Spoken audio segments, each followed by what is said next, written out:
them before we started recording, so we probably don't want to be held responsible for some of that. That's right.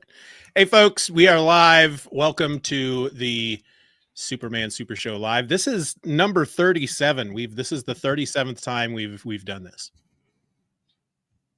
Is that not amazing? That's pretty cool.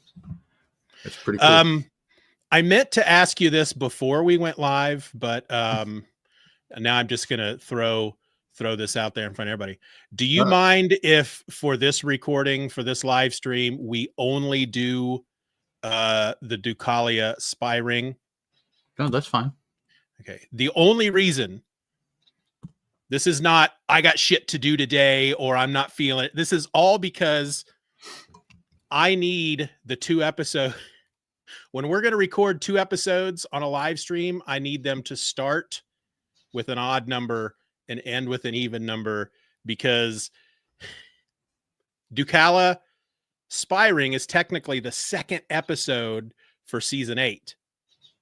And if we keep doing it this way, then when we get to, we're going to have the 6th episode of season 8. Right. And then the first. Yeah. So we're going to do 1 episode of these Golden Age stories at one point anyway, during these 6 things. So let's just do it today. And then we'll start out with episode 87 next time. Okay. Yeah, that's fine. Which reminds me, because one of the things I was going to also mention is that we have a bit of feedback that we can include in this episode. So, okay. I'll have to let them know that we're going to do that. So, all right. Do you want to consider us talking before recording our banter, or do you want to banter for the recording? Let's banter for the recording. Okay.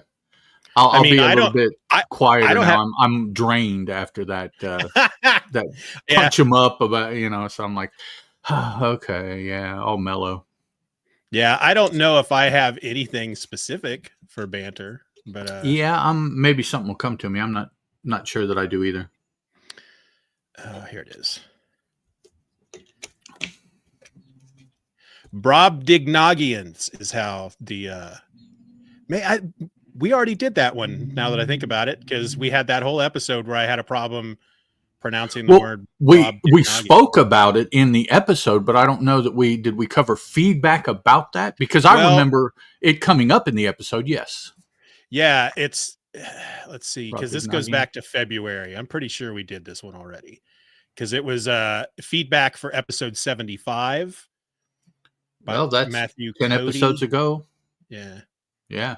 Said it was, the subject line of the email is Brobdingnagians, and it says, "Hey guys, in episode 75 you mentioned wanting to see Superman taking on some threats such as aliens, monsters, or giant robots. I know there was a great storyline from 1940 in the Sunday newspaper strip where he goes against some metal Brobdingnagians." And I think that's where we had our big talk, because I was like, what the hell is a Brobdingnagian? Okay. And then it took me forever just to finally be able to say that word. Because it doesn't look, you want to leave out a letter to make it easier to say. It's like, Yeah, your brain has to, you know how you can look at words that are misspelled and a whole sentence full of words with the letters switched, and you can read the full, your brain, because it's like the cookies in a computer in your web browser, it remembers shit. Now, keep in mind, that is very common speech that you're looking at doing that too. Right. If it was a bunch of scientific technical jargon, you'd be like, what the hell is that word? I don't know it, so yeah. So when you're looking at a word like Brobdingnagian, your brain immediately wants to try to arrange those letters into a word you already know. Exactly. Yeah. It's so hard to pronounce. It's like, oh, I'm sorry, I don't know those words. Your internal AI is like, no return.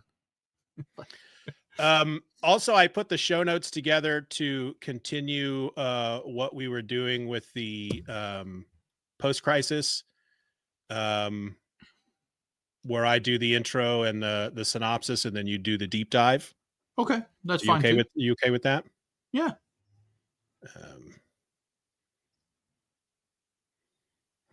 All right. I got my Audacity up.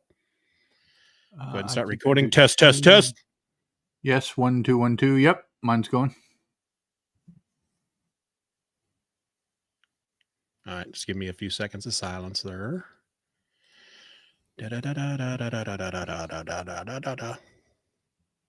Oh, I will say I don't want to save this for the recording because by the time the recording comes out, we'll be done. But Parton and I are getting together on Thursday to start cool. recording our 5 episodes about Proof.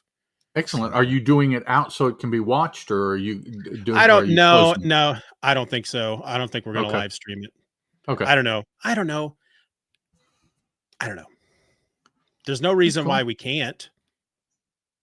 You know, unless you guys just don't want to mess with that. You just want to, I mean, either way, we're going to use StreamYard. So if we don't live stream it, then we have to use the version of StreamYard, which is still free, but this sounds like it only allows you to do 2 hours at a time. And I think the one time you and I used it, we recorded for like 3 hours. And so I had to stop and then log into a different account and start a new one. Yeah. Yes, I remember that.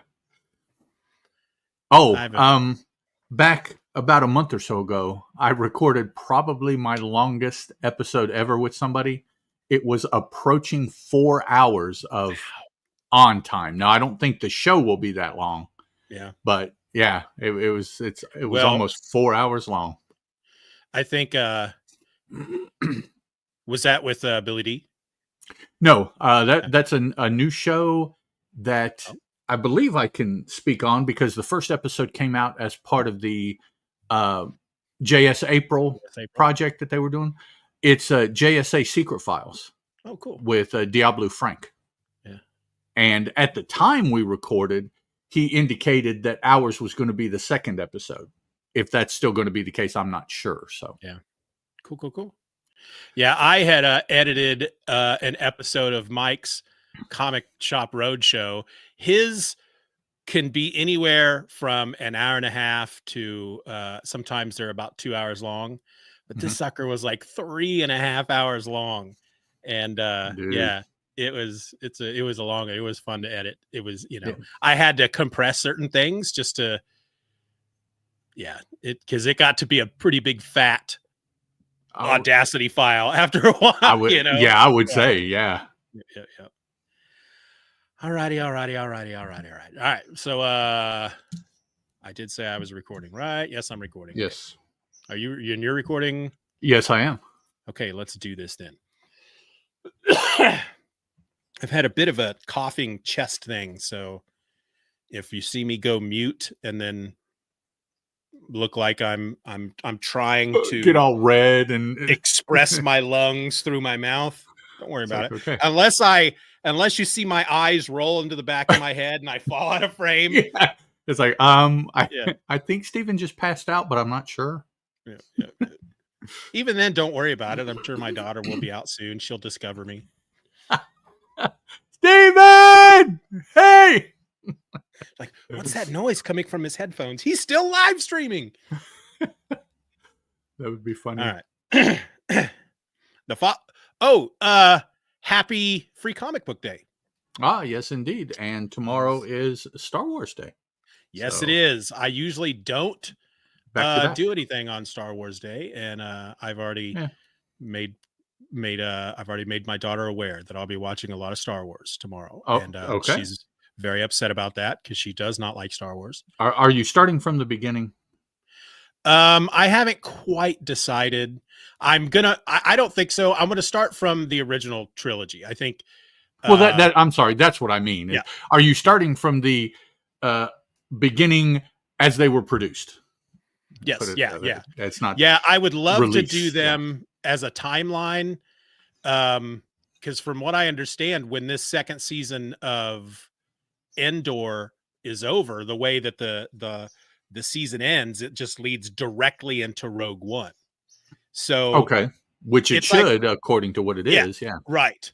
And so I heard that and I'm like, well, then they should have, if they're going to do if they are doing 3 episodes a week for the 3 weeks that it launched, it should have launched a week earlier so that all 6 episodes would be out, or all 9 episodes for tomorrow. So exactly, those big nerds like me can sit down with, I mean, at this point you could sit down on Disney Plus. They have, a whole timeline in there. So you just start with the Acolyte, and then go into the prequels, and then that goes, it's just boom. You should have finished the show. You should have marathoned Rogue One and on Star Wars Day, and then But I watched Rogue One last night, so I enjoyed the movie. I really enjoyed it. I thought it was, to me, it had a feeling more of the original trilogy than a lot of that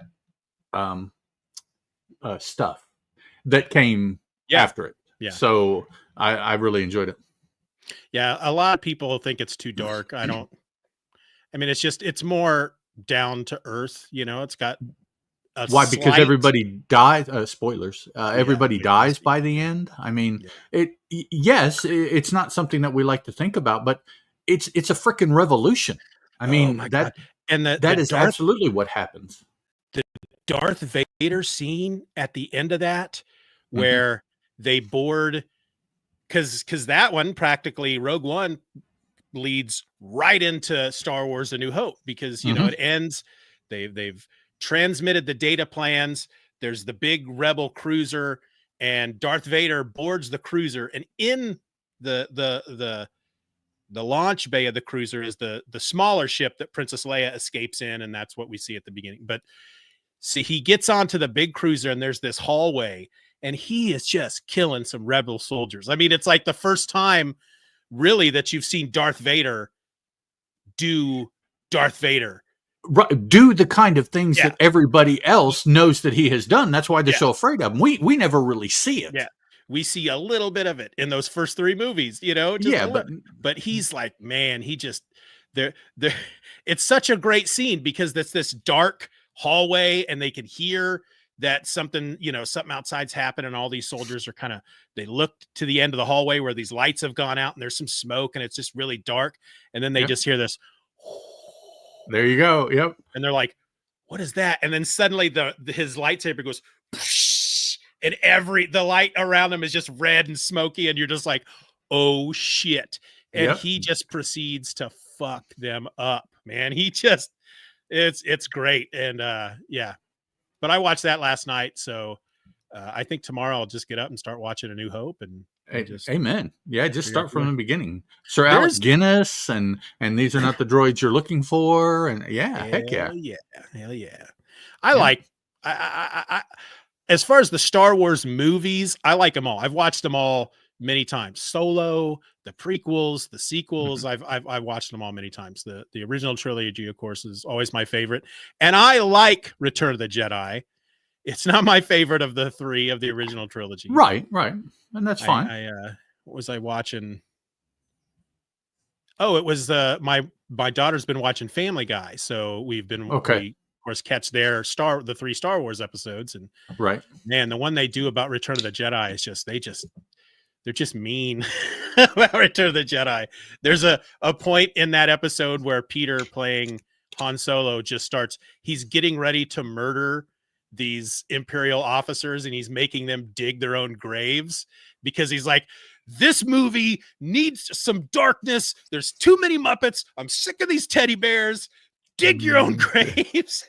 It's funny. And as much money as a thing as Star Wars has become in our pop culture zeitgeist, it was a B movie that had no chance. And to save it, they hired Sir Alec Guinness to be in to try to save it, to try to do something with this movie. Where it started from, if you know about that, and then looking at it now, it's like that to me is as much an example of the American dream as anything I have ever seen, as far as I want to make movies. Now, he was coming off a pretty decent movie, American Graffiti. That that didn't do badly, but this was it had never been done before. It was a Western take on sci-fi. It just, it was not supposed to work. It was not going to do anything. He just tried it. It was in his head, and it's this thing now. He made probably hundreds of millions when he sold it to Disney. It's just, it's just an amazing franchise. There's a couple of really good podcasts that are they're limited series podcasts that just talk about basically Star Wars and how it got made. One of them is called, that's what I was looking for, Inside Star Wars, but unfortunately it's on the Wondery podcast channel, and currently you have to be a member of Wondery Plus to listen to it. But if you want to, you can, I think, like most of these places, you can do a free trial and then just listen to all the episodes. The other one is just called Blockbuster, and it's I can't remember if they made a season 2, but season 1 is the making of Star Wars, and it's just really some interesting stuff about how George Lucas, he filmed everything. He put like a rough cut of the movie together without any of the special effects and junk, and he screened it in his home for all his, Francis Ford Coppola and Steven Spielberg, and who's the other guy, all his contemporaries. Yeah. And all of them were like, what the fuck is this? Are you crazy? This is terrible. Don't do this. This movie is horrible.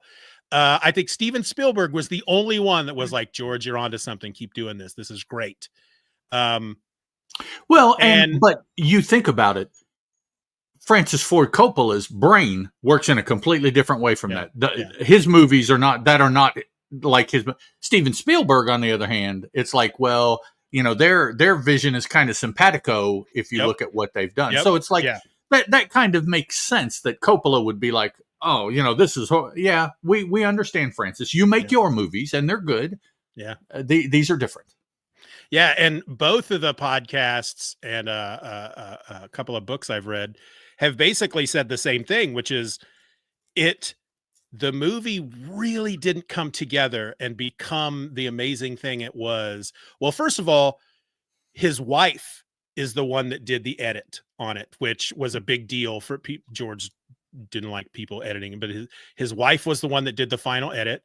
And then it was John Williams and his music that really just put it all together. It's like, I guess when he finished it, everything was done. There's no music. You watch it, you're like, okay, it's a good, I guess.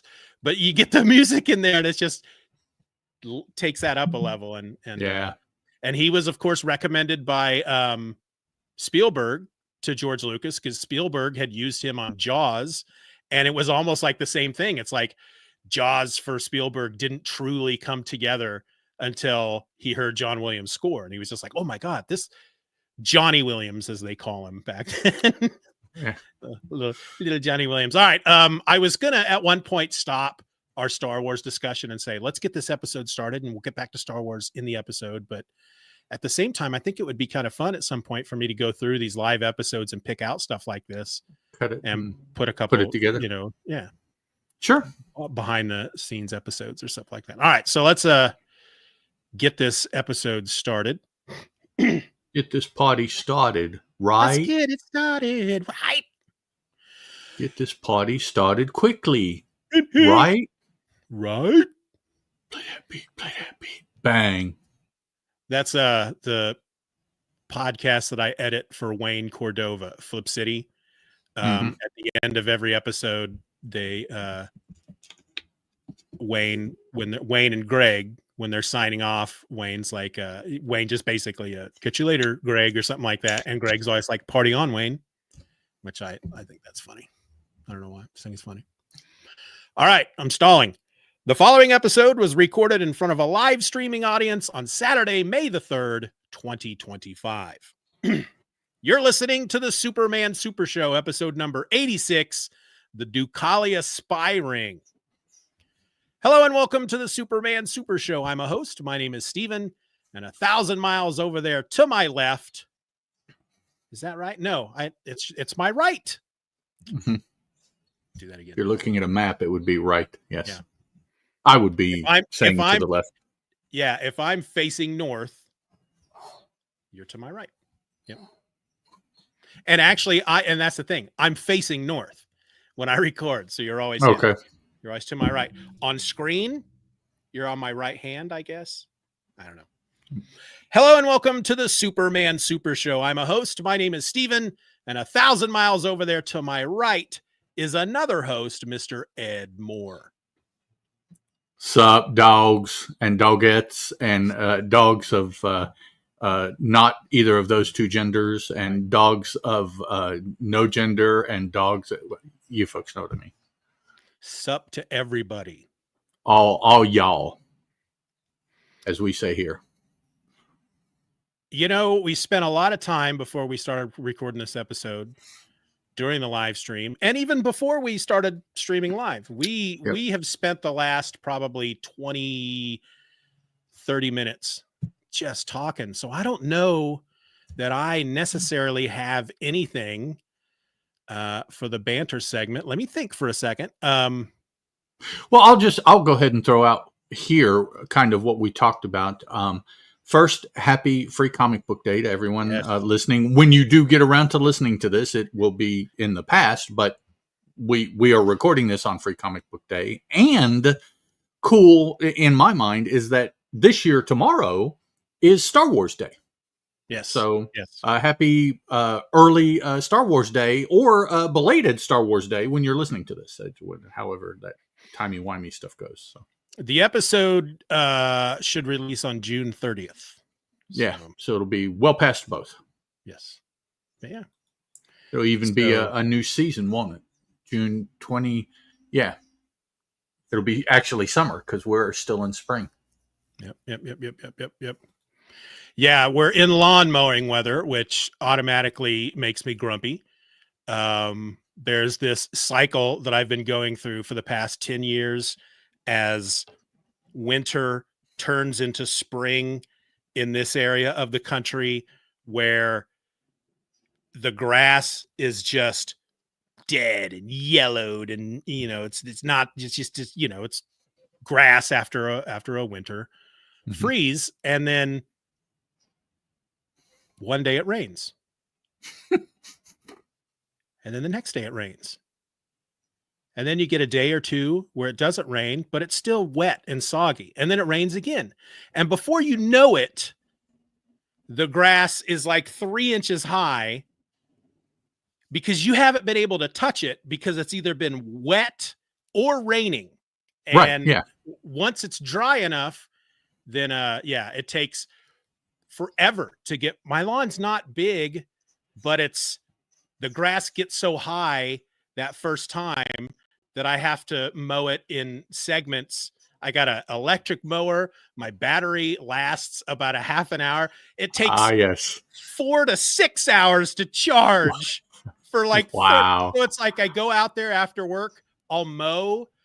It takes me twice as long when it's that long to mow. So I get half of what I would normally get done in that 30 to 45 minutes. And then it's like I plug the thing in and it's like, that's all I can do today. And wait until tomorrow. Yeah. And so by the time I get all the way around the house, it's time to do the front again. It's just, oh man. And it's, I know that there's a crew around here that mows lawns. It's not that expensive, but I don't know. I can't justify spending money to mow a lawn that I can do myself just because I don't like doing it. Well, but perhaps you can free yourself up to do other things, and that would be your justification. Yeah, and I'll tell you what, my I think the last time we recorded, we talked a bit about Hither Came Conan. When Steven going to put out some new Hither Came Conan? Yes, that was me. Yes. Yeah. You reach through the screen, you grab me by the scruff of my neck, the front part of my shirt. Where's Hither Came Conan? And what I had said last time was I've read 6 issues. I'm ready to start recording. I've got the notes for the next episode ready to go. And then I said a lot of crap, like I always say, I want to get 6 of them done first before I start releasing them.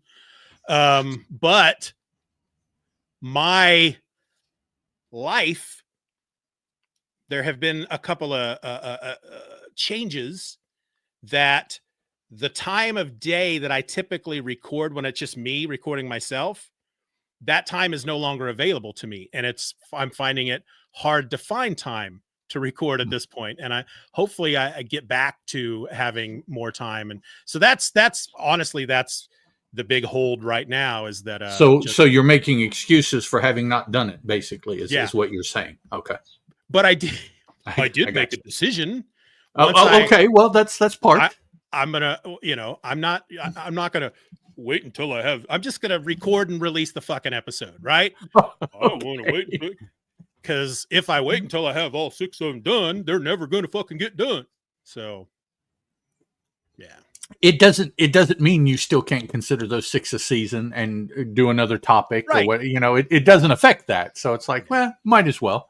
And I'll go ahead and say, without giving too much away, no spoilers, but a little red feathered birdie told me that a new show perhaps is seriously in the works, recording its first episode this week, it seems. On Thursday. So and there's coming up. Let me look at the calendar real quick. So, second season of the comic book show, there's a good chance that if at least one, well, I guarantee one of the episodes, if not most of them, will be out by the time this episode here hits on June 30th. Because so if we record Thursday the 8th, 1, 2, 3, 4, 5, we'd have all 5 episodes recorded if we can do it each week. By June 5th would be the final recording date. So that's well in advance. Yeah, it's the second season of the comic book show. Finally, I'm going to be recording with Chris Parton, your partner from the Boom Addiction days. Yes, and I had originally planned on doing Proof myself, just like I did season 1 with the Man of Steel, and I actually recorded the first episode. But just like with everything else, I got to get all 5 episodes done, and I just kept putting it off. And then one day I was just like, you know what? I'm never going to do this if I do it by myself. There you go. So yeah, I enlisted Chris Parton, and hopefully the plan will be that when we'll do the first 5 issues of Proof from Image Comics, that's the first story arc, Goat Sucker, which is going to be a show on Fox at some point. It feels like they announced that over a year ago. And, and then, so that'll be season 2. And then season 3, hopefully will be the first, 5 issues of ElfQuest, the original Quest. And I'll be doing that again with Chris Parton and a guy who's 1,000 miles to my right, Mr. Ed Moore. So that's, there we go. Spoilers aplenty. Yes. Yeah. And there's at least, by the time this episode comes out, there's at least 3 episodes of Steven or Else out there. 4th one's almost done. Okay. One small segment left to go. But again, so to not have time to record, you're a busy guy. Yep. It's I got a long way to go and a short time to get there. Are you eastbound? I'm eastbound. Just watch old Bandit run. Watch old Bandit run. I need to watch that again. They don't make movies like that anymore. No. All right, guys. That's not bad for not having any banter. That was. Yeah.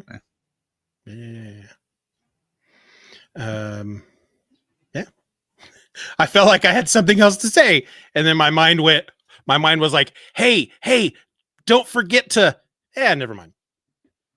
It went, okay. Don't forget to tell him, ooh, what's that? Is that a squirrel? Yeah. Rabbit. Yeah. Okay. Yeah. The cats have been acting fucking crazy this morning. So right now they're calm. One of the cats that we rescued from outside, we brought these 2 cats in, these 2 girls, Bingo and Bluey is what we called them. Mm-hmm. And the only reason we brought them inside was because Bingo was injured. And we had to take her to the vet. I did a whole GoFundMe for her, got her all fixed up. And of course, they fixed her while they were in there. They spayed her, whatever they call it for female animals. And but Bluey, her sister, we just have never had the opportunity to take Bluey in. And plus, with Bingo, she was like, we had him in the house for a week before we got him to the vet. And Bingo was she just loved me. Pick her up one day, stick her in a freaking cat carrier, drive her to the vet. She spends the night there, bring her home the next day, take her, a week later, stuff her back into a cat carrier, take her, and that's been a year ago at the very least. And it's just within the last couple of months that she's finally, she comes out and she sits with me, and she sits in my lap. Now she spends most of her time in the bedroom, a lot of her time in the bedroom. If I go in the bedroom and she's there, if I go into a room that she's in and she sees me, she runs and hides. But if I'm just chilling, she'll come and sit with me. But that happened immediately. She just wouldn't have anything to do with me. And I'm like, I don't want that to happen with Bluey. I don't want, but we got to take her in. But this is apparently the time of year when female cats are ready to get busy. And because we have a lot of stray cats that live around us, and we can hear a lot of the junk going on. But so Bluey, who hasn't been fixed, is like running around like, somebody's got to have sex with me. There's nobody available. And so she can get a little loud and running around, and then she gets the others worked up. Yep. But yeah, that was a lot of banter for having no banter. That was not bad. I mean, you and I have been sitting here talking for 45 minutes, and we've yet to really get to the subject of Superman. So you want to go ahead and do that?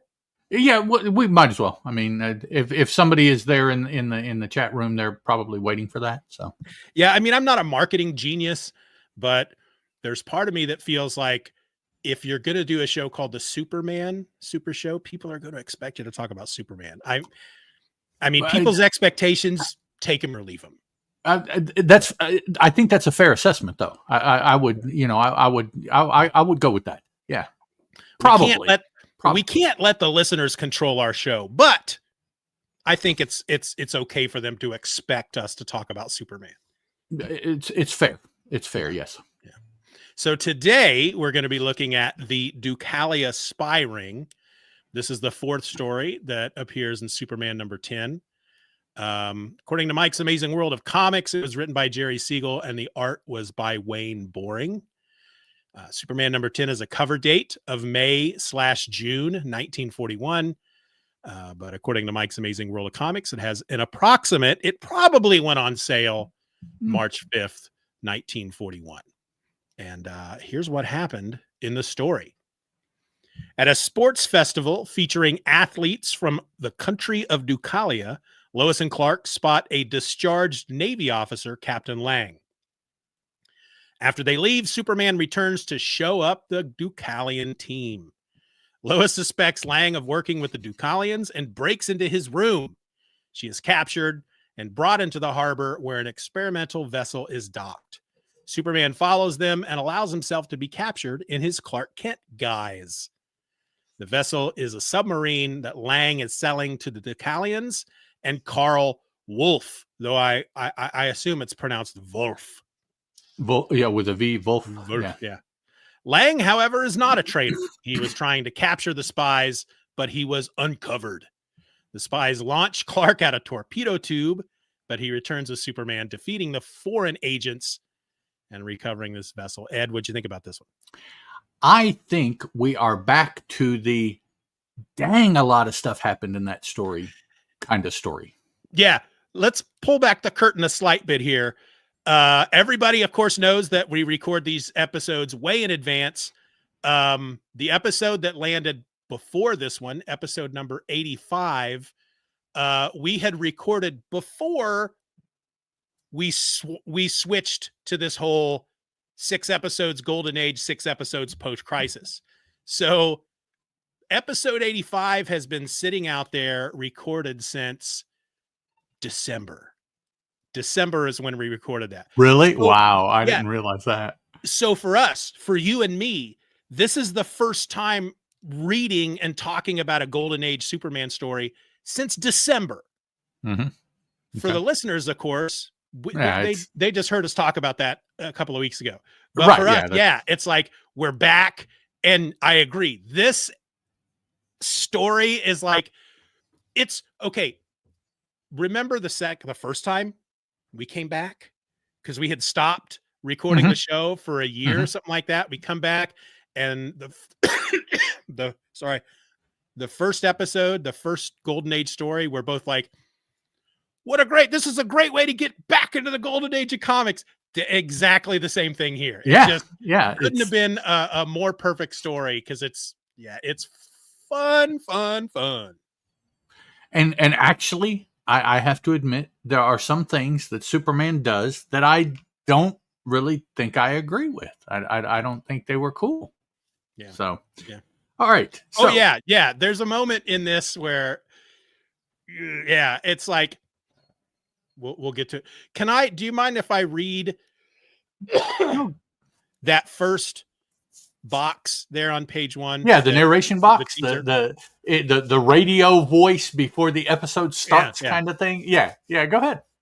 Foes of all interests and activities subversive to this country's best interest, Superman loses no time in going into action when he encounters a menace to American democracy. Super strength clashes with evil super cunning in an other thrilling, dramatic adventure of today's foremost hero, the daring, dynamic man of tomorrow, Superman. And our teaser image is what? Soups is hurdling. He's running, jumping over a hurdle in a stadium. We see a group of people on the other side of the field. On this side of the field, we see one individual highlighted, but you don't see a face, so you don't know who he is. Yeah. But he's important because he's there by himself, whereas there's a crowd of people across the way.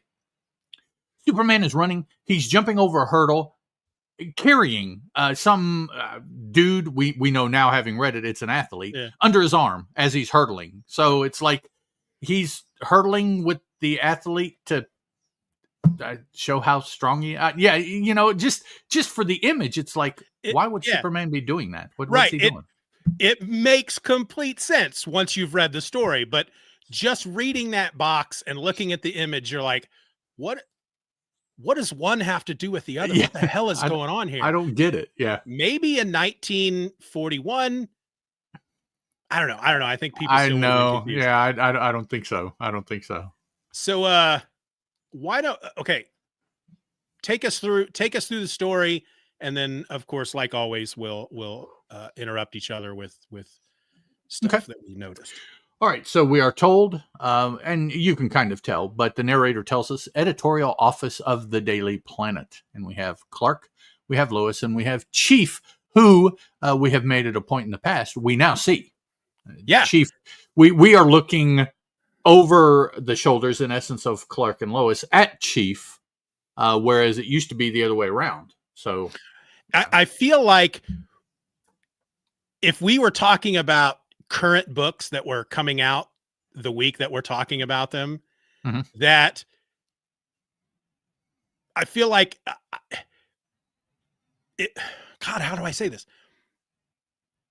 Like DC editorial was listening to us. Oh yeah, we never see this scene. We never see Perry White straight on, face first, looking at the camera, and then we don't even see Clark's face. We see part of his glasses, and then we see Lois in profile. But yeah, if this feels like one of those moments where it's like a podcast is talking about something that they feel this is weird, this should change, and then the creators were listening and decided to make the change. Yep. And yeah, and in this case, it's the kind of change that we would have been talking about that would have been really easy to do if they'd heard us, because it's just a camera angle change. That's all. It's exactly. And now, of course, it would be very weird, but we really don't know, just looking at this first panel, that that's Clark Kent. Right. I don't think really there's enough to tell. Now, you can tell pretty much that this is Lois between the hair, and you've got a profile, but it's like, this may not be Clark. He could be handing this assignment off to Lois and Dude. And that's going to be an issue. But pretty quickly here in the story, we come to find out that it's Clark. She doesn't even say that it's Clark, so we don't know until they get on scene, having gotten the assignment, that it was actually Clark and Lois. But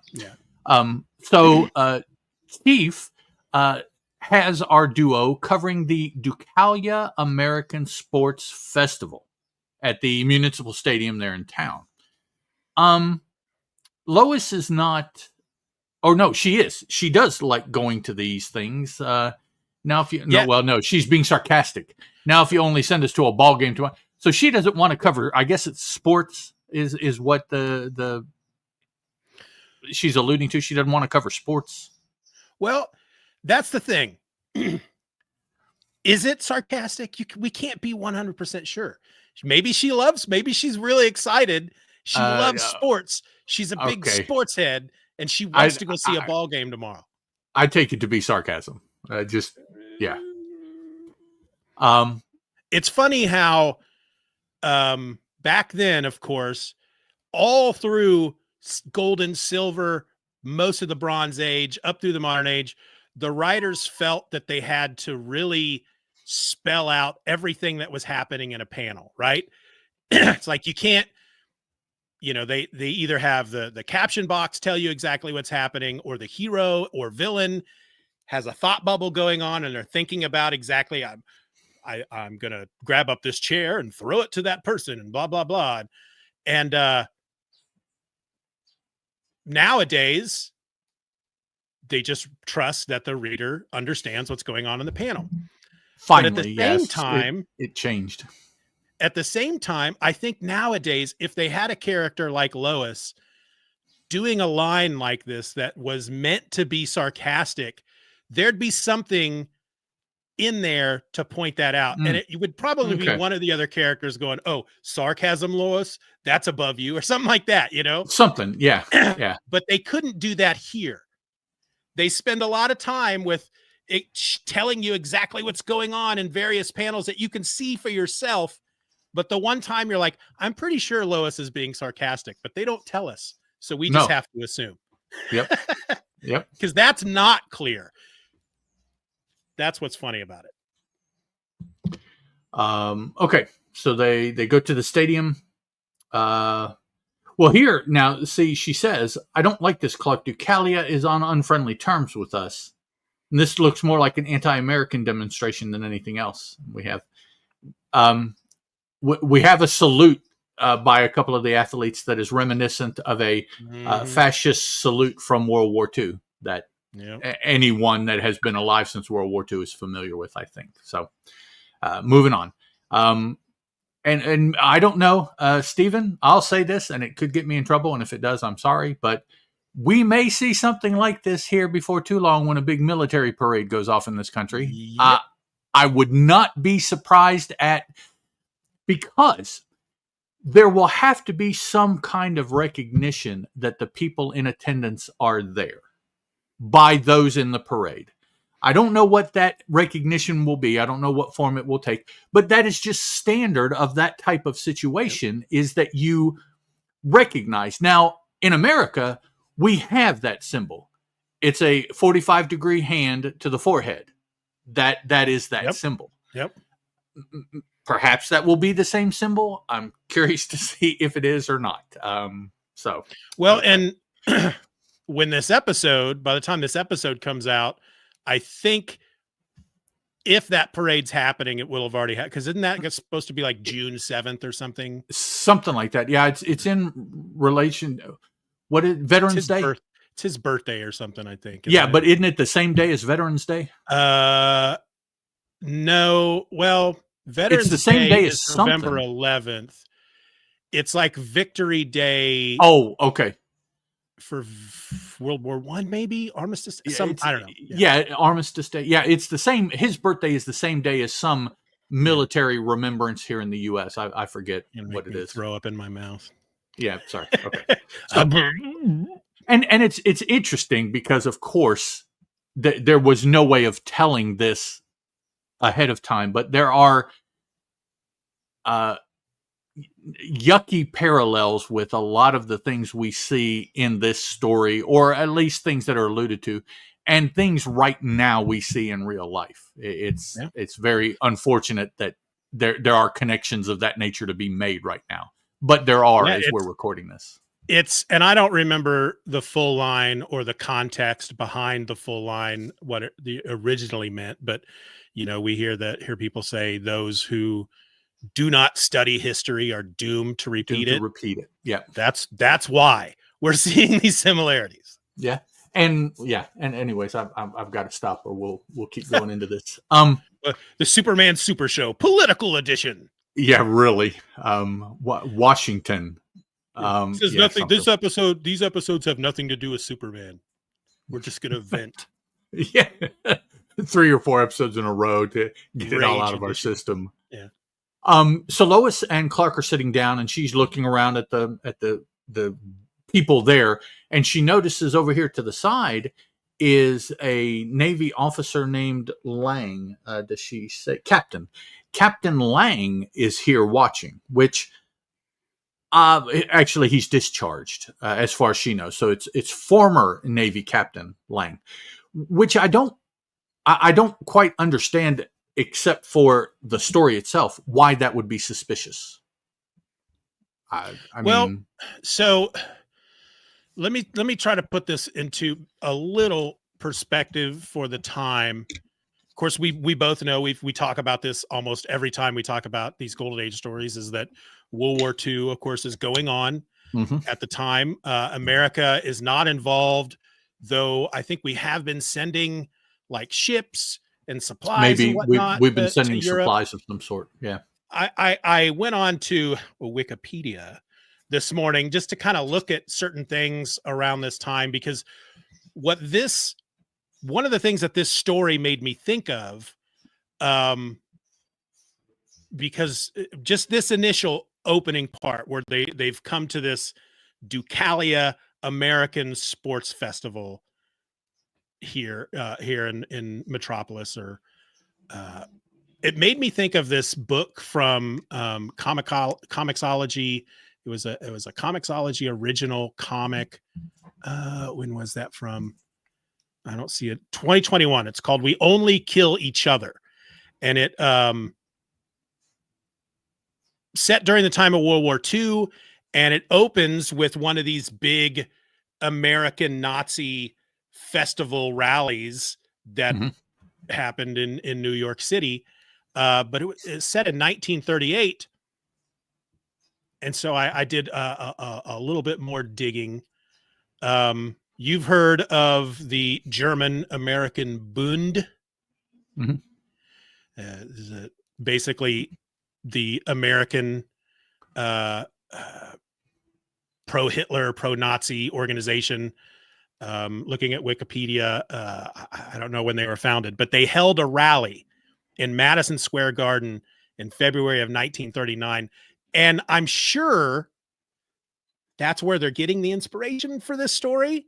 Fairly recently occurred for them. So it could be. I mean, it's was 2 years previous, but you got to assume that there were other demonstrations and rallies across the country with these, the American nationalism, Nazi, this group. But that's exactly what it made me think of. So when you're looking at the story, I mean, we haven't, the very first panel there when they've arrived. Like you said, Lois says that she doesn't like it. Deucalion is on unfriendly terms. And she says that this looks more like an anti-American demonstration than anything else. And Clark tells her, shh, not so loud, or we may get more than dirty looks. So I feel like for Lois and Clark and the people in Metropolis at this time, stuff like this have been happening at least for the last 2 years across the country. But instead of Nazis, it's Deucalion. I looked up something else real quick. So we know that eventually these Golden Age stories are going to be considered part of Earth 2. Mm-hmm.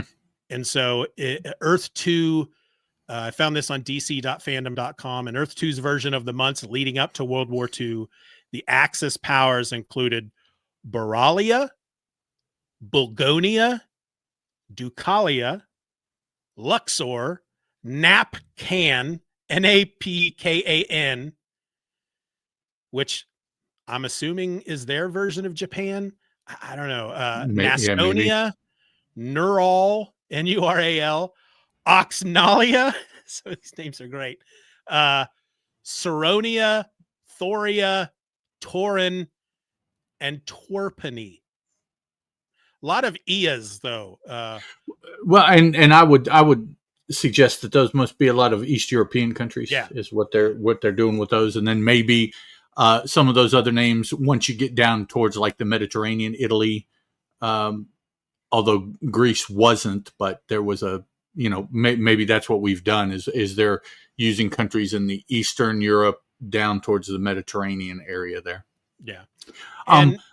Also, what you were saying, keep in mind that just in 1936, we had the Olympics in Berlin, where the entire point was to show that the German athlete of a white color was far superior to any other athlete of a non-white color. So as far as sports competitions, you also have that, what is the term for the Germans? Aryans, that the Aryan athletes were superior than any of the other, according to them, sub-races. So that could also be something that's affecting the writer as far as putting together this story, not to mention, like you said, more recently, we've been having these gatherings and these festivals and these things like this, putting a finer point on what the message is that those people were attempting to get out at the time.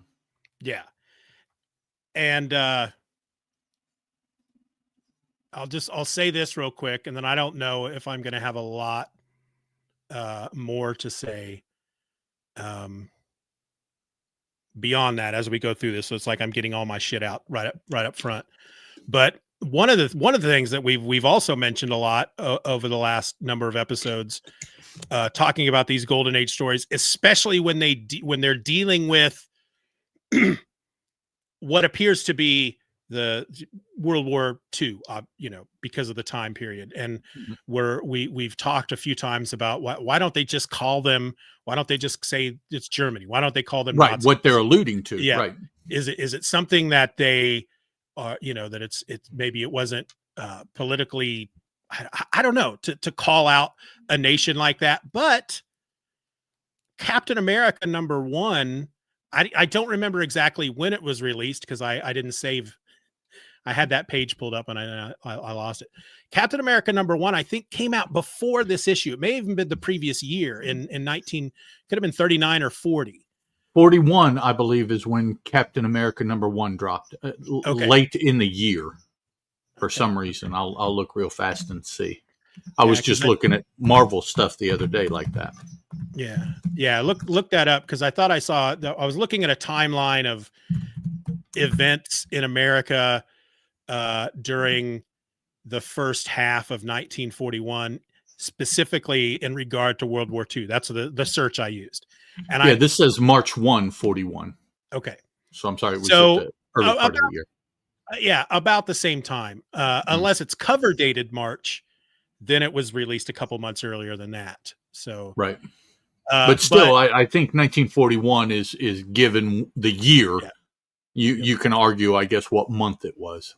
Yeah. So it's not that So the idea that, because obviously Marvel was not afraid to not only have Nazis in their comic, they had Captain America punching Hitler right on the front cover. It was well, but of course that's well known because Kirby hated Nazis. So he made no bones about that. Right. And and then I started thinking about Andor and how I'm watching season 2, and a lot of Andor has a lot of comparisons to what was happening with the Nazis in World War II. So it's like, okay, so basically they're taking the idea of World War II and the Nazis, and they're using the Star Wars universe sci-fi as an analogy for what is in essence a World War II kind of tale. Right. So I thought, well, that's all DC's doing. And then it dawned on me, well, DC has very rarely used real countries and cities, and they'll do New York, they'll do LA, stuff like that, but there's a reason why Superman lives in Metropolis, there's a reason why Batman lives in Gotham, there's a reason why Flash is in, so you read that list of these fake countries that are part of the Axis powers in this universe at this time. So I think the question, will we ever see Nazis in this book? Probably not. Fake Nazis. And it's very obvious in this story that that's who these guys are supposed to be. Right. Very obvious, but yeah. All right. I'll give you the episode back. Oh, okay. Not a problem. I think that's all I have for now. There's a couple of things I'll point out that had me rolling out of my chair in laughter almost, but yeah. All right. So Clark and Lois exit, having watched and gathered whatever information they want for their story, that their expose they're supposed to write. And on the way out, you get the hang on a second from Clark, and you can almost see him patting himself down. It's like, oh man, I think I dropped my pen. I need to go grab that before we leave. Yeah. So he goes back in, changes to Superman, and now the next several pages? Let's see. Yeah, the next 2 pages basically are we started with the athletes from this country of Ducalia athleting. We don't know that they are competing against, and we don't know exactly the nature of what's going on. It is a seeming athletic competition, which in my mind means Ducalia is on one side of the contest and someone else, presumably Americans, since that's where it's taking place, are on the other side. But we don't see any direct competitions. We don't see the Ducalia athletes winning event after event after event or anything like that. But Superman comes in, having been offended. Now, this is a part that I don't agree with. I think he was just wrong. You can agree with the point of what he's doing. And I will say that there are certain things going on currently that I agree with the end game. I understand and agree with what they're trying to accomplish. My problem is methodology to get there. That is what I have a problem with here. Yeah. Superman is Superman. And so he takes athletes from these various competitions and outdoes what they do to show that they're not, pardon me, the shit. But then I'm like, dog, you're Superman. This would be like me as a physical prime fit 25-year-old going up against a bunch of middle schoolers and saying, see, I can beat you. And it's like, well, of course you can. Right. Other than trying to do something to their spirit, to crush there's nothing else you're accomplishing by doing this. And that is what I believe is going on, that ultimately Superman is showing. He's not showing that American athletes, democracy, the West, or whatever other division you want to throw out there. He's not showing that because he is not that. Yeah. Yes, he's an earthling, and we just got done talking about how he's not alien, but he is not He is not the representative of the other side. He is Superman. Well, even then, the product of what makes him, the reason he's superior has nothing to do with America, has nothing to do with Earth. The yellow sun, sure. But no, it has to do with the opposite. It has to do that he is not Earth, that he is not here, that he, Right. Now, I'm not going to sit here. I'm not going to argue whether or not what he does here is right or wrong, but I'll say this, because just page 2, the way page 2 opens up. So he's changed into Superman, and he kind of enters the arena, but he's kind of hanging back. And he says out loud, of course, "I'm convinced the sports festival is but the front for an organization fomenting un-American activities. The Deucalion consul is about to speak. I'll lend an ear. And if I don't like what he says, ... threat implied," right? Yeah. And absolutely. So then the Karl Wolff, WOLFF, the Deucalion consul, gets up to give a speech. He is very Hitler looking. He's got a shirt and tie that are the exact same color, and he's got a little symbol over his right breast. It's a circle with like a double cross. It's like a cross with 2 vertical. You can see it in the next lines. panel on the front of the lectern. It's that same symbol. And he's got his hand thrown up. So I just looking at it, he could be throwing a fist. He totally could. As he's talking. It's, he to emphasize. Could, yeah. But Hitler did that a lot too, right? Yeah, right. Wunderbar, you know? Yeah. Shaking his fist and stuff. And here's what he has to say. "Present here is the flower of Deucalion youth. You have seen them perform physical feats which no other human beings can. Proof, I tell you, that we Deucalions are superior to any other race or nation. Proof that we are entitled to be the masters of America." So imagine that these are the Nazis. This guy wouldn't, if these were the Nazis, this guy wouldn't be Hitler. Hitler wouldn't come to America and make the speech, but he's a American Nazi. Now imagine you said Jack Kirby hated Nazis. Imagine instead of Superman, that's Jack Kirby. And he just happens to have the powers of Superman. I have to imagine him standing there listening to that speech. He'd go, "Oh yeah, let me show you what for." That's right. He would do the exact same thing that Superman did. Yeah. Absolutely. Yeah. So it's childish, it's petty, and it doesn't, like you said, it doesn't make any sense in regard to, "I'll show you some American muscle." No, you're not showing them you're showing them Kryptonian muscle. Exactly. Under a yellow sun. But yeah. And then, like you said, but he doesn't just best these athletes in their various sports here, and they're all track and field sports. Yeah. The first guy is a shot putter, picks the guy up with one hand up above his head, and he says, "So you're the shot putter, eh? Let's see if we can break your record or your neck." And then he throws the guy like a shot put, who, look at the way he lands. That guy's dead. That probably is what happened. He if probably he's not does dead, kill him. He is paralyzed. He broke his neck. And then he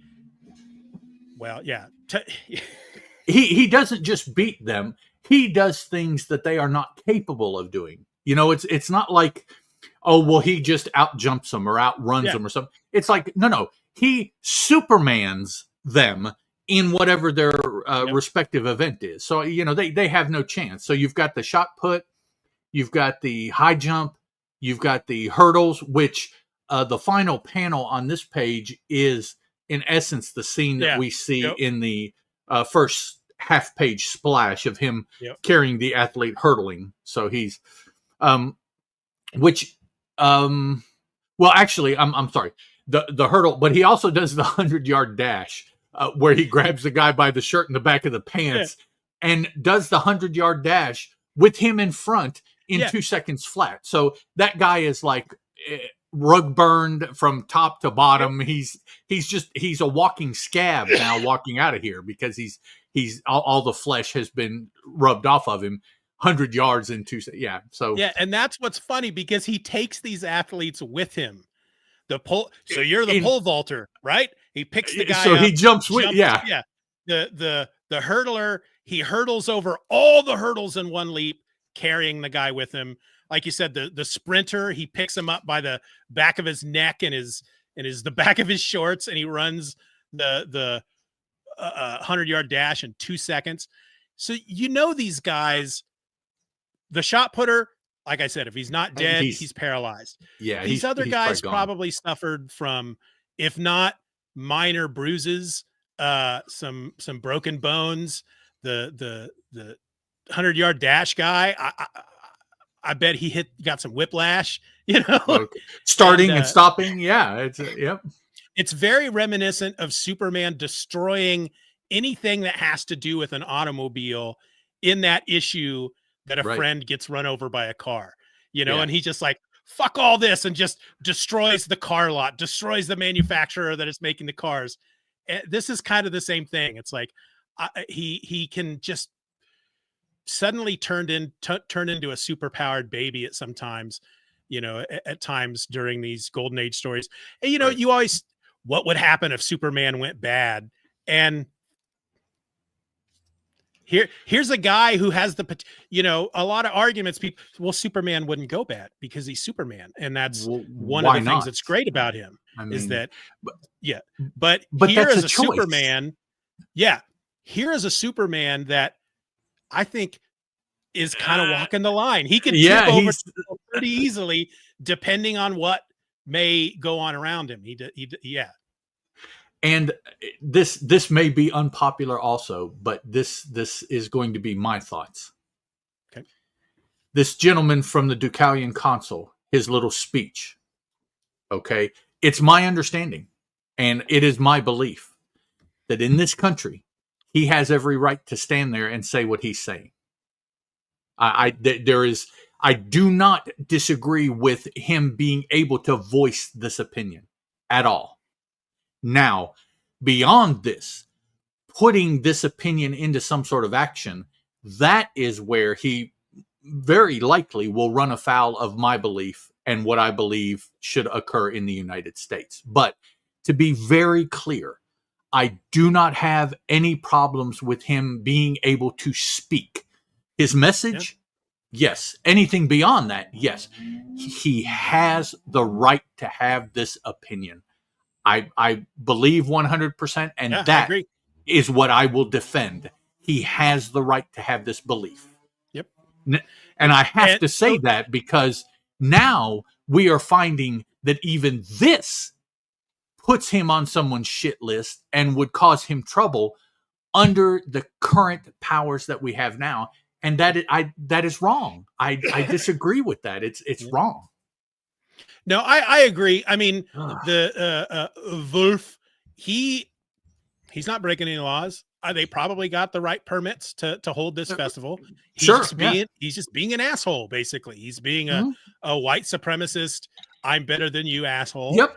I don't agree with that. I don't believe you. And, Superman's reaction, perfectly understandable. Not the right thing to do. No, it's understandable, but what he did illegal. I think it's several cases of assault here. Nobody did anything to him to initiate this, so you can't do any stand my ground bullshit or any of that other stuff. It's like, nope, I'm bigger and better, and I'm going to go in here and I'm going to bully you. Yeah, and while I can say Superman's reaction is understandable, at the same time, Superman, it's the whole with great power comes great responsibility argument. He's he's got to be better than that. And you could argue that he's still young in his career, blah blah blah blah blah. But still, again, he made a choice. It comes down to a choice. At some point, everyone gets to that stage where they are able to make the choice, and they should then be held accountable for that choice. Whatever came before, whatever led them to it, whatever, They made the choice. Yeah. So and I'll add this too, because I believe, just like you, we have, regardless of what you are saying, you have the right to say it. That's the way it is in this country. We have the right to say whatever we want, to speak our mind. That is, that's freedom of America. That's what our fathers fought for, and our grandfathers and all that stuff. But at the same time, with that, again, with great power comes great responsibility. You have every right to stand in front of a crowd of people and spew hate speech for an hour and a half. You just have to understand that when you do that, not only do you need to understand you have that right, you also need to understand that it's gonna come with some sort of, there's a cause and effect. That's exactly. Yeah. Now the effect in this case was an act of assault by Superman. It was an illegal act of assault, but it doesn't justify what Superman did. But the guy knew he was being inflammatory on purpose. I mean, exactly. You go to another country, you beat their people. First of all, that's bad enough. You beat and then you talk shit about the fact that you beat. It's like you have the right to stand on a street corner and talk shit. Just be aware that someone might come up and punch you in the mouth for the shit that you're talking. It might be illegal. They might get in trouble, but chances are, if you do it long enough, somebody will do that. Exactly. Here's a funny thought I just had. If this scene, imagine this scene happening in 1987, but instead of Superman, it's Guy Gardner. That's totally something that Guy Gardner of the 80s would do, because he was a big conservative, Rambo, Reagan-loving superhero. And you see ultimately what happened to him too in the pages of the Justice League International. Yep. Yeah.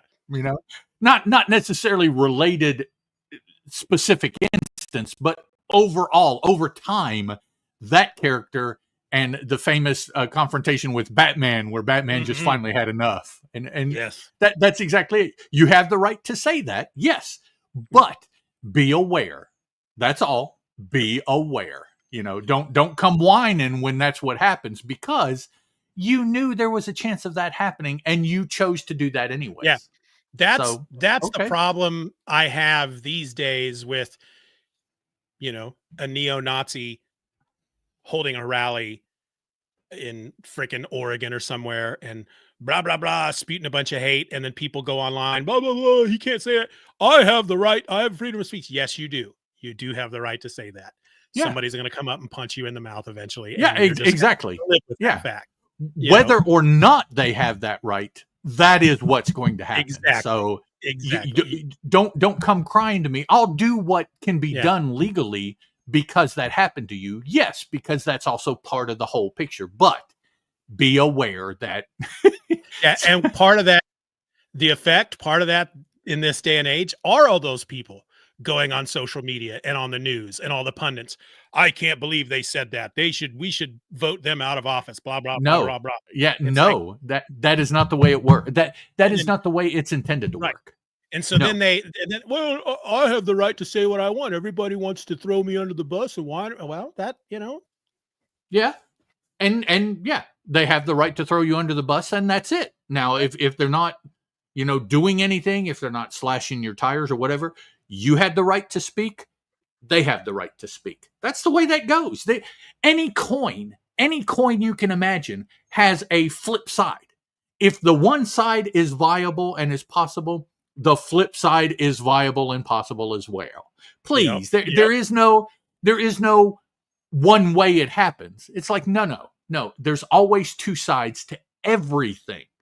And we have gotten to a point where, everybody just wants one side. They want my side of the coin, not the reverse side. Okay. I got to stop. I forgot to real quick, and then we'll try to. We're not going to be able to stay off of political stuff for this. Yeah, it's a political comic, but we'll try to stay out of modern political stuff. But I will say this real quick, because I forgot to tell you, Thursday, we had to go into Topeka. It's where our doctor is, and Topeka is the capital of Kansas. Mm-hmm. Yes. It was May 1st, and I had not heard of it until that day. But apparently, there's this movement, 50 states, 50 demonstrations. These organizing all these anti-Trump protests. Yeah, against Trump. Yeah, I have heard something about that. Yeah. I didn't know May 1st was any day for it. I don't know if it was specifically May 1st, but I know that the Kansas one happened on May 1st. Okay. But as we're driving into town, the route we take to our doctor's office takes us literally right by the front of the Capitol building. So we come into town, and the first thing I notice are people marching with signs. And immediately I just went, oh God, because a few years ago, if you saw people in front of the Capitol building in Topeka, Kansas with signs, they were members of that First Baptist. I can't think of that guy's freaking name. That church that always protested like the very conservative Baptist church. God hates fags. They would have those signs, stuff like anti-homosexual, anti-war, And they're from Kansas, so they were always out there in Topeka in front, And I can't tell you how many times we'd go into the doctor and we'd see little kids with those kind of signs, and it's just shaking your head, But that's what I thought. And then but the first sign I see, it says "Traitor Trump," and I went, yay. You're like, oh, okay. All right. And then, then went home and found out, it was part of a big. Yeah, I did see online, somebody had posted about the rally like that was in Cincinnati, and they had several thousand people marching in the video I saw. So it was we didn't have quite the success. For Kansas, it was pretty good. And the protesting like that causes a whole nother issue for me personally, but I won't. Not the protest. It's there's issues with those kind of things that I also have problems with. But so Superman has just shown up all the athletes here. Now he is going after. Is this Wolf? Yeah, isn't this Wolf that he goes after, the dude that was talking the crap? Yeah. So he took care of all the little munchkins, and I don't mean that in a bad way. I'm not casting aspersions. Minions, just the minions. There we go. Yeah. Now he goes after the dude that was spewing the hate, and takes him, and which is I got to admit, it's pretty funny. He flies him to the top of a flagpole and basically leaves him there. And this is a big flagpole. We're looking at, I don't know, 50, 75 feet tall. This is a big one. And just leaves the dude hanging there. And he's like, okay, this, here, talk your crap from here. He didn't even hang him from the flagpole. It's not like he stuck the flagpole through his jacket or something. The guy, he literally made the guy, he's hanging onto the flagpole with his hands. Right. So if he's not strong enough. Right. He's going to fall. Yeah. Yeah, really. That's you get down now. It's your problem. Yeah. So Clark heads back. Fortunately, he did find his pin when he hooks back up with Lois. Lois didn't hear. She heard a tumult. She tells him that. Did you find your pin? And what was the tumult in there? Lois wouldn't stand a few Would she have feet gone away to look and see what's going on now? If any character in the DC universe is not going to go investigate suspicious noise, that's not Lois Lane is going to go look. Especially since probably most of whatever was going on was running down by the time they left. That's why they left. So it was like over. Yeah. And so here all of a sudden it picked back up, and I thought it was over. Well, I'm going to go see what started things up again. Yeah. Because the kind of noise she would have been hearing are screams from the athletes, probably angry shouts and from the other crowd. Athletes. Yeah. So, and she was just like, I wonder what that is. Oh, well, I'll wait. Everybody's making noise. Yeah. So the next page, we start seeing some things that I'm starting to like as far as the design of the comic. And that is that the internal monologue is starting to be bracketed off, even though it's in a word balloon and they might be speaking also. So it's a conservation of space in that the one balloon can have internal and external dialogue both. And I like that is where we've gotten. I kind of wish contemporary comics use that as well, but I think for some reason us as the reader nowadays is not smart enough to separate. So the balloons will all have one or all have the other. They don't put both in one balloon anymore. Even though the balloons are drawn differently, and I mean, you can tell internal and external, but we can't put them in the same balloon anymore because that's no. Too and I'll admit, I was momentarily confused the first time I saw that. I was like, why is this part of the dialogue in the word balloon in parentheses? What is that?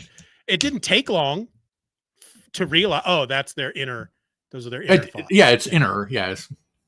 So they start talking about seeing Lang there.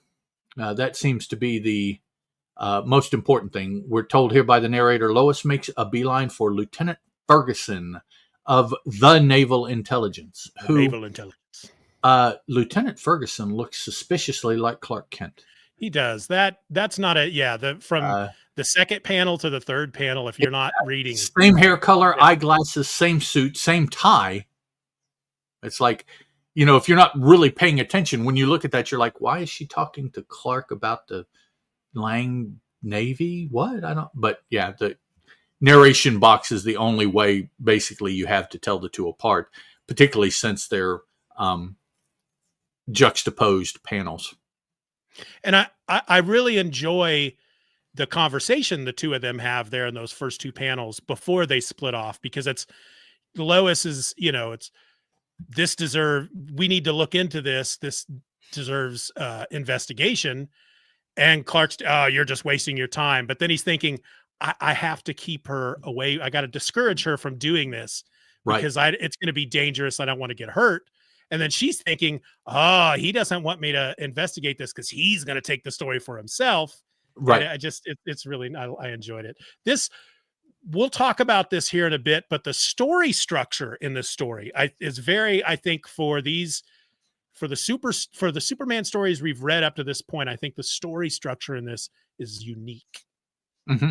So far. Yeah. So Lois has spoken to someone at the Navy about Lang, not really talking about the fact that she saw him at this meeting, but just trying to get some background on Lang, on what he did, what his career was like. She goes to the hotel where Lang is staying, which I'm not really sure how she got a hold of that information, but okay. She has knowledge. Maybe it's a hotel, but that doesn't necessarily mean that's where he's staying. It could also be that he has some offices there by what happens here in a little bit. Maybe she has knowledge of that, but either way, she's gotten information. She saw Lang. She's gotten information about Lang. Now she's wanting to go investigate Lang. So that's what's happening with Lois's part of the story. Pretty cool scene here from where she goes from one room to the next. She has a hook and rope and connects it to the adjoining window, and then climbs, not very well, but climbs into the next window. Yeah, starts to investigate some things, and she takes that up a notch in this story. Yeah, as far as what she does, physically and what she's willing to do. She brought into that room a rope and hook in her purse. I mean, she specifically asked for the room. Yep, mm-hmm. Exactly. Yeah. Yeah. She asked for the room. She knew what room he was in. She made up some kind of line for the hotel dude about wanting the room next to his. Yeah. So that she could use the rope and hook outside to gain access to the other room. That's yeah. She's pretty far thought out. She's a planner like Batman. That's why her and Batman get along. Just like Batman, sure thing. She's going to punch Guy Gardner one of these days. That's right. She would too. Oh yeah. So she's in the room and she hears somebody messing with a package in a dresser drawer in an adjoining, like she's in the next let's say apartment, and it's multiple rooms. In a room away from where she is, she hears something going on. After that person leaves, she goes to see what they were doing, assuming that was Lang in the other room, because that's whose suite this is supposed to be. So if somebody else is there, it must be him. Yeah. So she goes to check this out and is caught by, I don't think, this might be Hall. I think it's, I don't he's blonde. She mentions when the guy comes into the room, her internal dialogue says that it's one of the prize-winning athletes who attended the sports festival. So this could just be some nameless athlete, right? So she gets away from him. He tries to subdue her because she is somewhere she's not supposed to be. She gets away, and on the way out, before she is out, Lang comes in. So now Lang knows that she was in his stuff because she is still there. And this page here is an example of, we talk about them using text to describe what's going on in panels that we can see what's going on. But this page is an example of, they fit so much stuff into the story that there's not enough room for all of the artwork to tell the story. So when we have the panel where a dude comes up behind her, he slaps his hand over her mouth, the next art panel, she's running away. And so they have to explain to us that she kicks back sharply. There's a whole action sequence that we don't see. They tell us in a little bit of text. And I find that very, very interesting, because I seriously doubt it was because the artist just didn't feel like drawing it. They just probably didn't have enough room to fit all the art in. Well, but why the choice to narrate that? Yeah. And not show it, as opposed to showing her running and narrating that? What was the decision as to what to illustrate and what to narrate here? Yeah. So because that narration box, half of it is explaining something that happened that we didn't see, and then the other half is telling us that she's dashing towards the door, which we do see. Right. In the next panel. Yeah. So it's well, it's just, this is definitely one of those situations where it would be cool to have been there and to hear the discussion of, draw this, don't draw that. Why? What is the difference in your thinking here?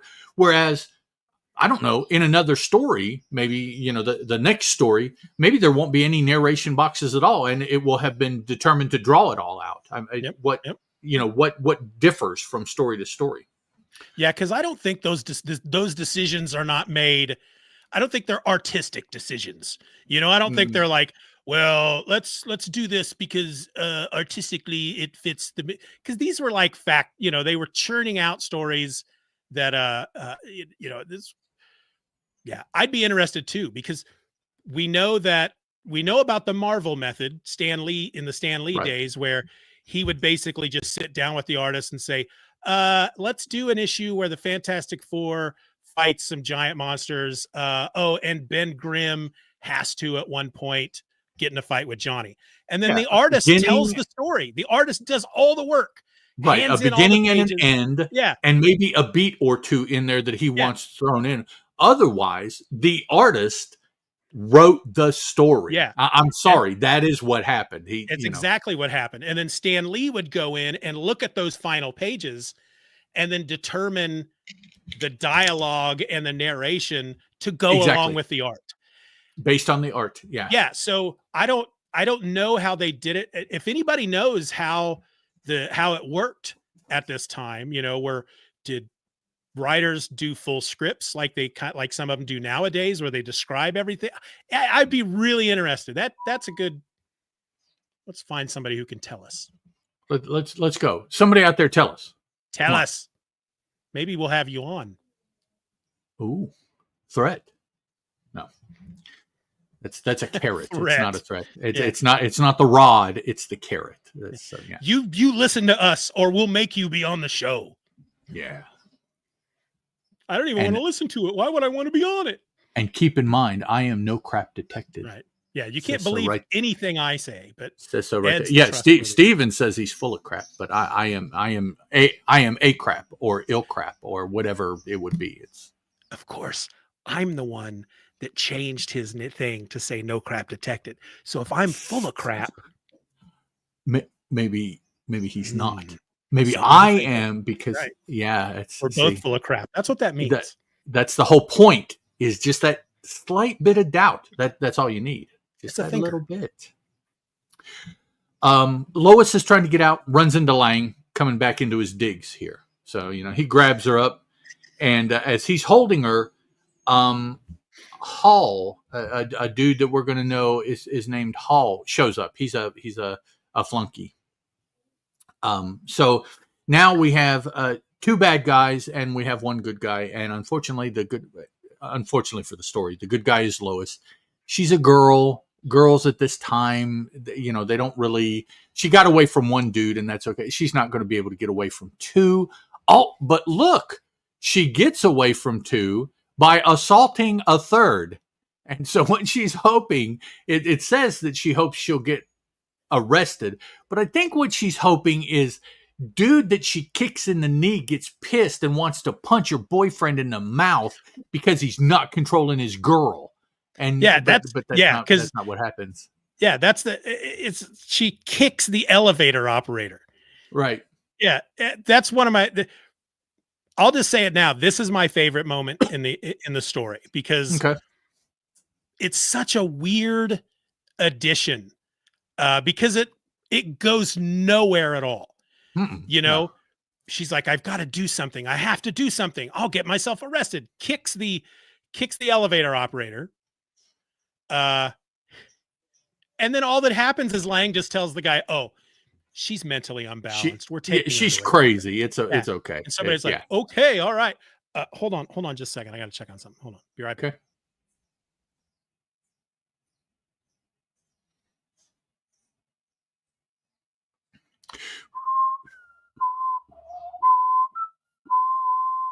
If anybody's listening, comment, because we haven't seen anybody commenting yet, or I haven't seen them so far. So if somebody is listening live, give a shout out there.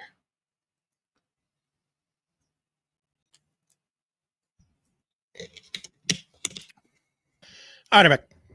Boy, you'll have to edit that out. I was just talking some shit about you. So I bet you were. I can't wait to go back to that point. Yeah, just cut that out. Yeah. So just me and anybody that's online heard. So just like as soon as I walked away, that son of a bitch, man. Damn, he's coming in on Saturdays. And he just won't shut up, and he just goes off and he does things. Yeah, you'll have to listen in there too. Yeah.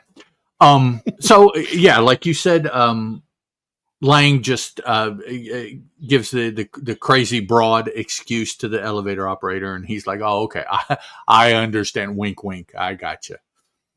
So Lang and Hall get Lois down to the car. They take her to a meeting with Wolf, the Deucalion consul. Somewhere across town, maybe at the sports stadium. We don't know necessarily where he is. And we find out that something is afoot. Not that you wouldn't think that reading a comic book, but the story hasn't told us. Lang, go ahead. This is the part of the episode where I will insert the audio clip from Bill and Ted's Excellent Adventure. Strange things are afoot at the Circle K. Okay. Lang is telling Wolf, and we see from their narration, we caught this spy in my room. What shall we do with her? It's interesting that if Lang is in the area of or whatever, that he doesn't recognize her as Lois Lane. She recognized him. Yeah, So I don't know, but so he thinks she's a spy, and he's talking now to Carl Wolf, who is the consul, the dude that was basically in charge of the Deucalia athletic thing. You going to say something? Well, we know. I mean, we don't know it now. We know by the end of the story, of course, that Lang is a double agent. Right. Right. So maybe he does recognize her. He's just playing it off of a spy. Yeah, he doesn't want to put her in any danger. And so, okay, in retrospect, that could be he knew who she was, but didn't want to say because it would put her in even more danger, perhaps, than he could control. Whereas he can kind of control it now. So could be. Somehow I don't think so, because I think you're attributing more design into the story than probably what they put into it. So, but it's possible. Yes. But we see here, Wolf tells us, take her along. Okay, that makes sense. She may even prove useful as a bomb target. So yikes. Now we know that there is big stuff going on with Wolf and Deucalia, and probably why they're in the country, and everything moving forward now in the story. It wasn't just, again, like you would know that because it's in the story, it wasn't just. But as far as the story coming along, it's not just a situation where somebody is doing this to make the U.S. look bad or whatever, some kind of propaganda thing. No, these dudes apparently have a bigger, more nefarious plan, and now we're starting to get wind of that. Yeah, finally. So here, let's see, we have Lang saying, remember, the $50,000 was just for a demonstration ride on my startling invention. So Wolf has given Lang $50,000 to do something. True, an additional $2 million will be paid for the invention if it meets with my complete satisfaction. So you get $50,000 to show the product. You get $2 million if I buy the product. Yeah. That is not bad. I don't know very many situations where you could get $50,000 for proof of concept. That's especially in 1941. Woo, that's some usually money. Proof of concept is what you do to get the money to begin with. It's not, I pay you for proof of concept, and then you get my, and so what you to convince them to give you the money. Yeah, exactly. So however this got set up, Lang or his people did a pretty good job, because they're like, even if I don't like it, I still get $50,000. That's not bad. So Lois is hearing this, and now she's starting to be us. Basically, she is, I think, for this story, our point of view. She's talking back to Lang about how bad this is, how un-American it is, and which is actually, I don't think Superman really said anything. That's the first time we really get, maybe this is the thrust of the story. If you've made a great military discovery, don't you think our country is entitled to it? So by him doing this is un-American, and I think that is the story, is about someone doing something un-American in the face of what's going on in the world today. That's probably what was driving what. Let me jot down this story real fast, and we'll put it out there.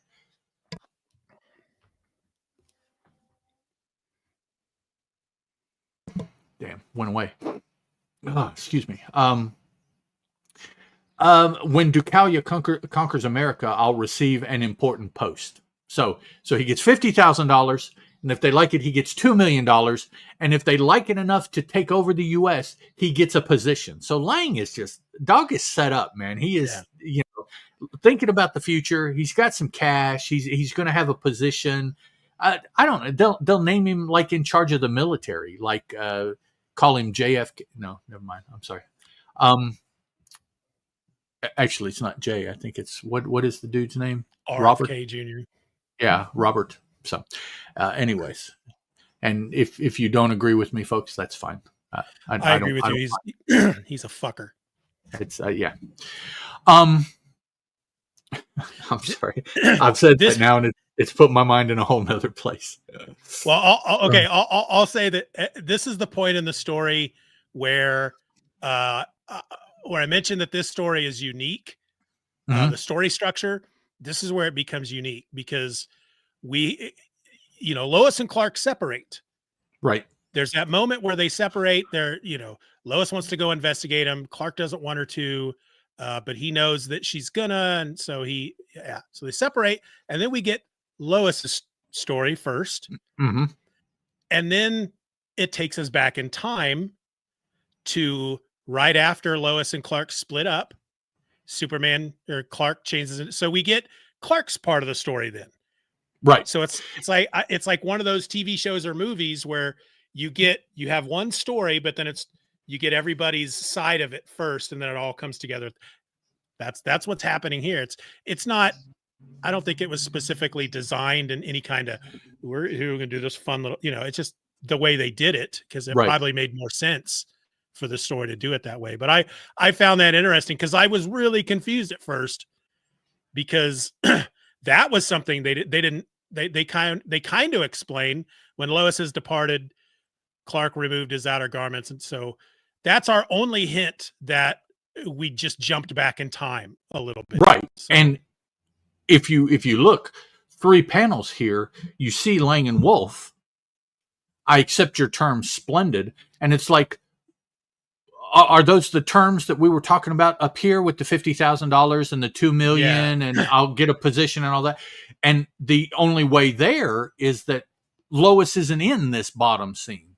Yep. Whereas she should have been, because she was right here with them, just 2 panels above. So between that, the thing is that I don't think they pulled it off very well as far as trying to, because once I realized, oh, this is okay. So now we've backed up. Now we're going to get Superman's part of the story, and we'll see things that happen like that panel, things that happen that they talked about in Lois's story, but now we're going to see those things. But once I realize that, then I start reading this in that fashion. Right. Like, ooh, okay, right. Yeah. How does this fit into place? Where does this fit? And then it just made me even more confused, because I don't think they did a really good job of kind of fitting. Yeah. Here they're expecting the reader to be, I think, intelligent enough to catch on, but they didn't quite give you the breadcrumbs that you needed to really catch on. In their mind, it probably made sense. They understood what was going on. Yeah. But for somebody reading what they're doing, it's like, wait a minute now, where are they? What? So, yeah. And it's when we get to the next page. So we're looking at page 7, I guess, is what I'm looking at when the Superman part of the 2 stories start. Mm-hmm. It's when we get to the second page, there'll be a moment there that I'll want to point out as my least favorite part of this issue. All right. So Superman now is going to basically do the same thing that we followed Lois doing. She's going to check into, he's going to check into Lang, who is this, but now he's looking like that, and it's confusing me, and I want to try to straighten this out. So he's following Lang. He hears Lang talking to who's going to turn out to be Karl Wolf, but unless you've really paid attention, you can't tell that because you don't see the face. So you have to go by the fact how he's dressed and the fact that he has a El Chapeau on to tell everybody apart. Now, after having read enough Golden Age stuff, I find out how important the color of the suits that they wear was for them. Yeah. And now that I know that, as I'm reading these stories, I pay more attention to things like that in order to be able to separate, because everybody pretty much is a male Caucasian between 25 and 60. Yeah. And so telling all of them apart in a story gets to be difficult. Sometimes it'll be hair color, sometimes it'll be facial hair, but typically it's a no facial hair, white dude.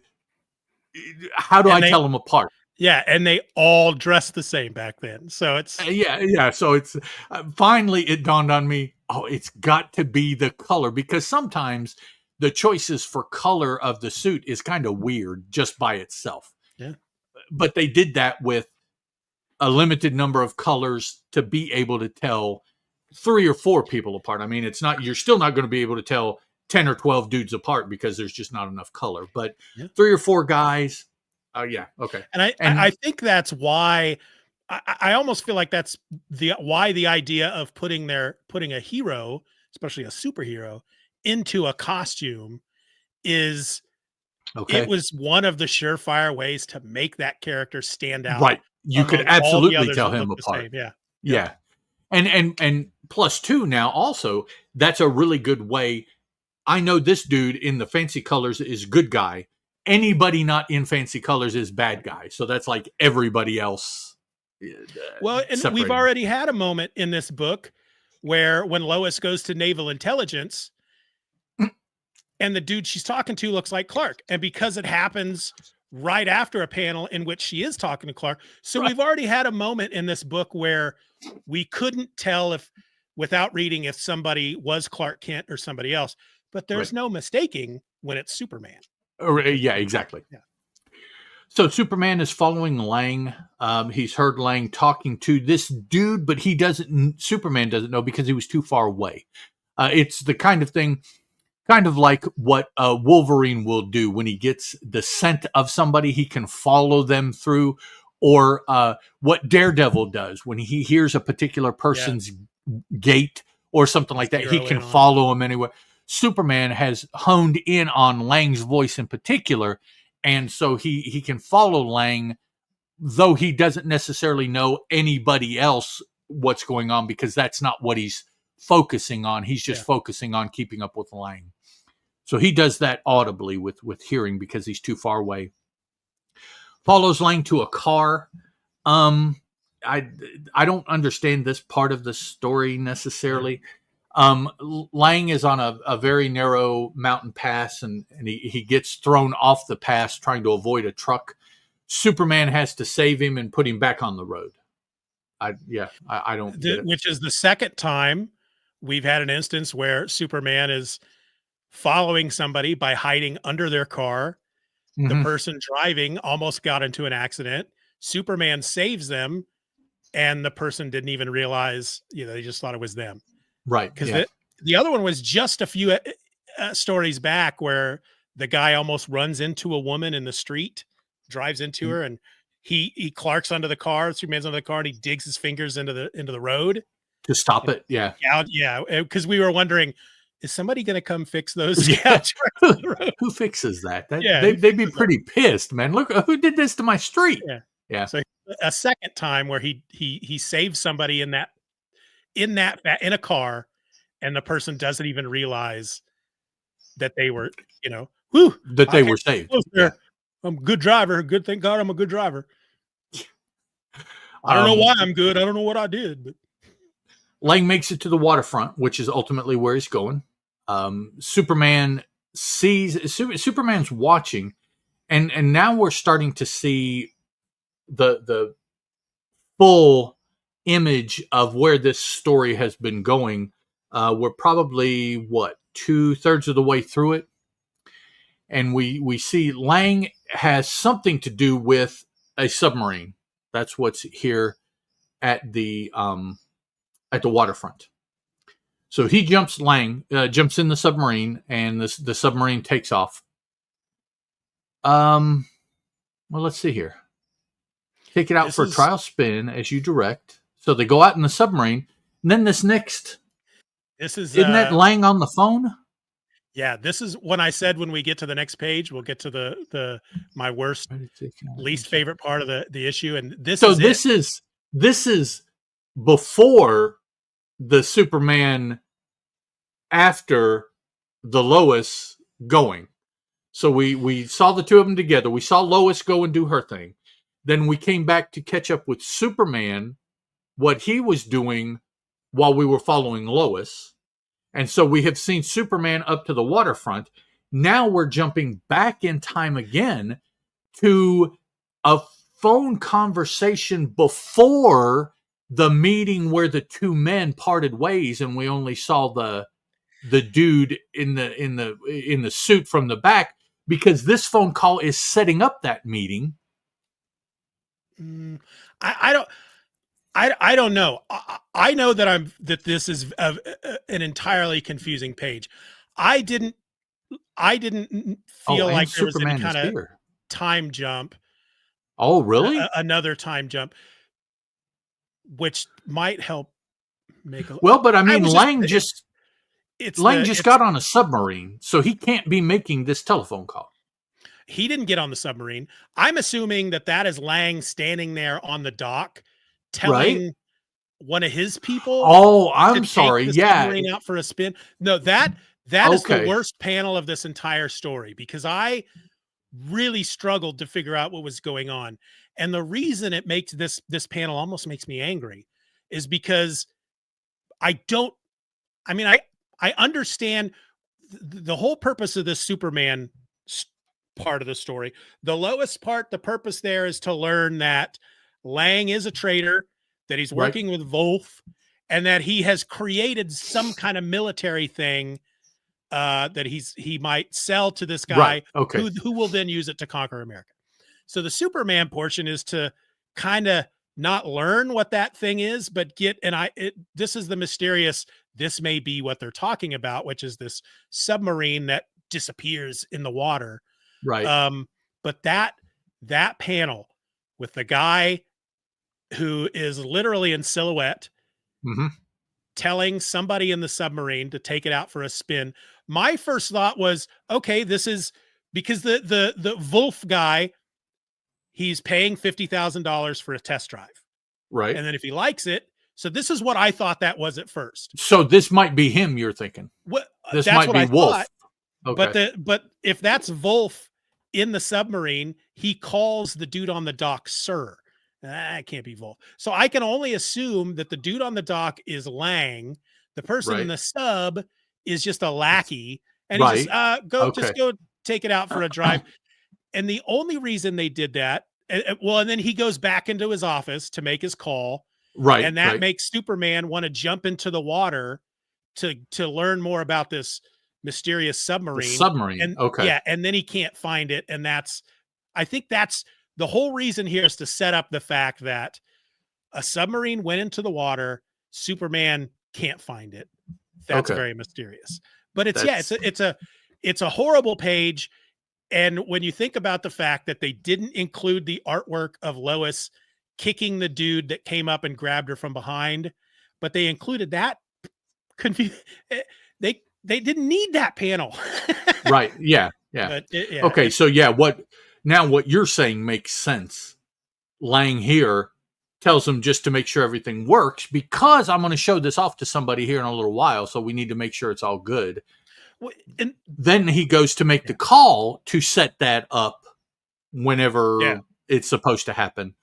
And you feel like, because I felt like all this stuff that happens on the Superman portion of the story, there's just, at first there was just no way that all this that's happening with Superman happened in the time when they separated, because the Lois stuff doesn't seem to take that long.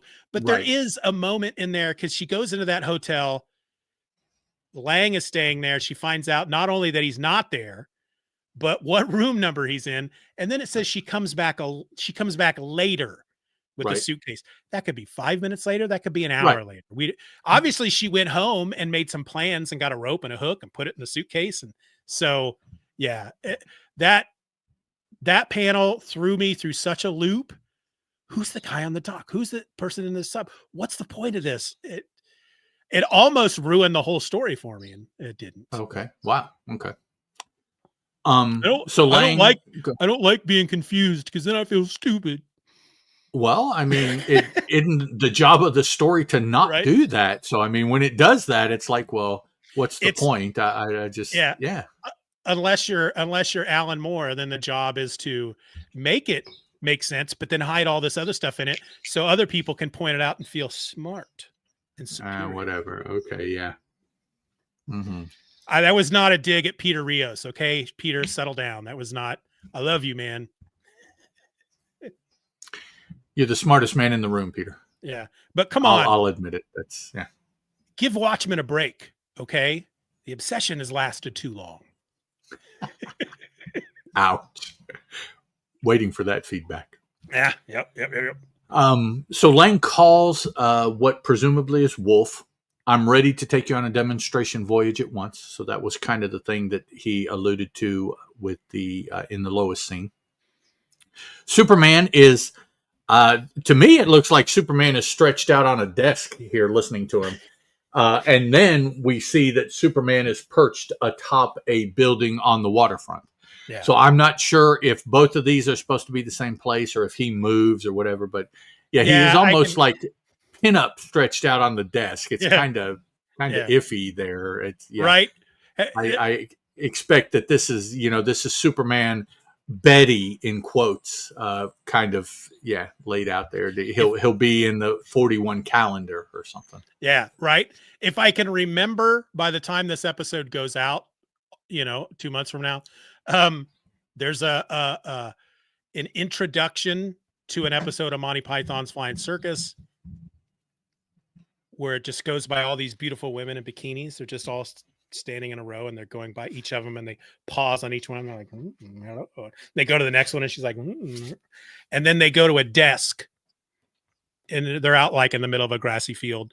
And they always did this thing with John Cleese sitting behind a desk before one of the seasons would start, and he'd go, and now he'd be at his desk and he'd go, and now, and then it would switch to Michael Palin, who'd say it's, and then they'd go Monty Python's Flying Circus. Anyway, in this version, they get to the desk. John Cleese is at the desk, but he's laying across the top of the desk, just like Superman is, and he's in a bikini. Oh, okay. I don't think I've seen that episode, or at least I've not seen that opening. But yeah, when the dude is standing on the dock and the submarine's down there and he tells him take it, there's a little building there on the dock. I'm assuming that's the building that he goes into to make the call. I guess, yeah. So Superman is here. Nice moonlight lit bay there in front of him as he's looking. He's not standing on the dock of the bay, but he is wasting time. I think he's standing on the building on the dock of the bay. Yeah. He's going to go after the submarine. He didn't do that at first because he heard Lang talk about the boat or something.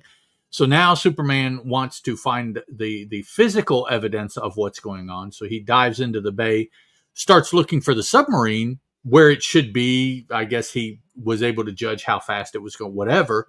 And he's not able to find it, which in some ways I wouldn't expect him to. Although in other ways, with his hearing, I would expect that he would be able to find the submarine if it was moving at all. Now, if it's not moving, maybe not. But if it's moving, it doesn't that usually make noise, and Superman could track down the noise. Yeah. So either way, he can't find it. The reason they give, we'll get to it in a bit, but the reason they give to why he can't find it makes absolutely zero sense to me at all. No, it's cool for the submarine, yes, but as far as why Superman, yeah. So he is. We saw at the beginning of the story that he's Superman because he's throwing people and he's jumping high and he's running fast, and here he uses his telescopic vision, which I don't understand why you would use telescopic vision in water unless you want to look at the plankton or the algae. Because he was up on that building. He saw the sub go away. And I think at that point, he's like, well, let me hear what this guy's going to say on the phone. I'll have no problem finding the sub because I can, use my telescope. No, I'm sorry. I was thinking microscopic vision. Oh, yeah. It's telescopic vision. Okay. Yeah. Okay. So maybe that would work if you're using, Sorry, guys. I got my scopics messed up there. That's okay. So now he runs off to the Deucalion consulate. So Lang is talking to somebody. I don't know that Superman really knows that it's the consul because he didn't see him because he was just listening. First of all, now he's just listening. Unless he picked up the voice on the telephone, which nowadays Superman would do, but I don't know that he did that then. So he's just playing a hunch, and he goes to the console, rips open the bars that are on the window, kind of being destructive here, quasi against the law. For some reason, they were ready for him, or this is standard operating procedure for the Deucalion consulate. When bars get ripped off the window, the room is filled with deadly hydrocyanic gas. That's the standard operate. That's what happens. So yeah, I was almost expecting him to, because at first I just assumed the room was already filled. He just happened to come into a room that had already been filled with gas. Not that as soon as he jumped into the room, it started filling with gas, which makes more sense. But I was waiting for something like he was stumbling into the middle of a battle or something, but a battle or somebody being killed and he could rescue him or something like that. I read it that the breaking of the bars and him going into the room is what caused the gas to release. That makes more sense. A couple guys in suits now in gas. I can't think of what our military calls it, but in protective suits, like a hazard. Yeah, it's. I think the suit, the military, it's called like Mach 3 suit or something like that. I forget what they call it for chemical, biological, atomic warfare. There's or at least I think maybe I don't know. I'm just talking out my ass. Sorry, guys. So Superman's here. They're coming to get him. They're coming to subdue him. They're coming to whatever. But they also have guns. So they have released a poisonous gas into this room. But they're also carrying guns in case the poisonous gas doesn't work, which against Superman, it doesn't. The guns that they're bearing don't work. The bullets bounce off of him. Superman tells them, I think you've wasted enough ammunition for today, and punches both of them out. The one guy, though, the first guy that speaks, what? He's uninjured. They burst into the room and he's just expecting to see a dead guy on the floor. Okay. So even more, I guess, evidence for they must have released this gas when the window got broken. Yeah. Which is a pretty hardcore security feature. Yeah. It's like, you broke in, you're dead. God forbid you lose your keys and have to come in through the window. You just, whatever. Yeah. You lose your keys. You're just like, all right, well, I'm never going into this place again. See ya.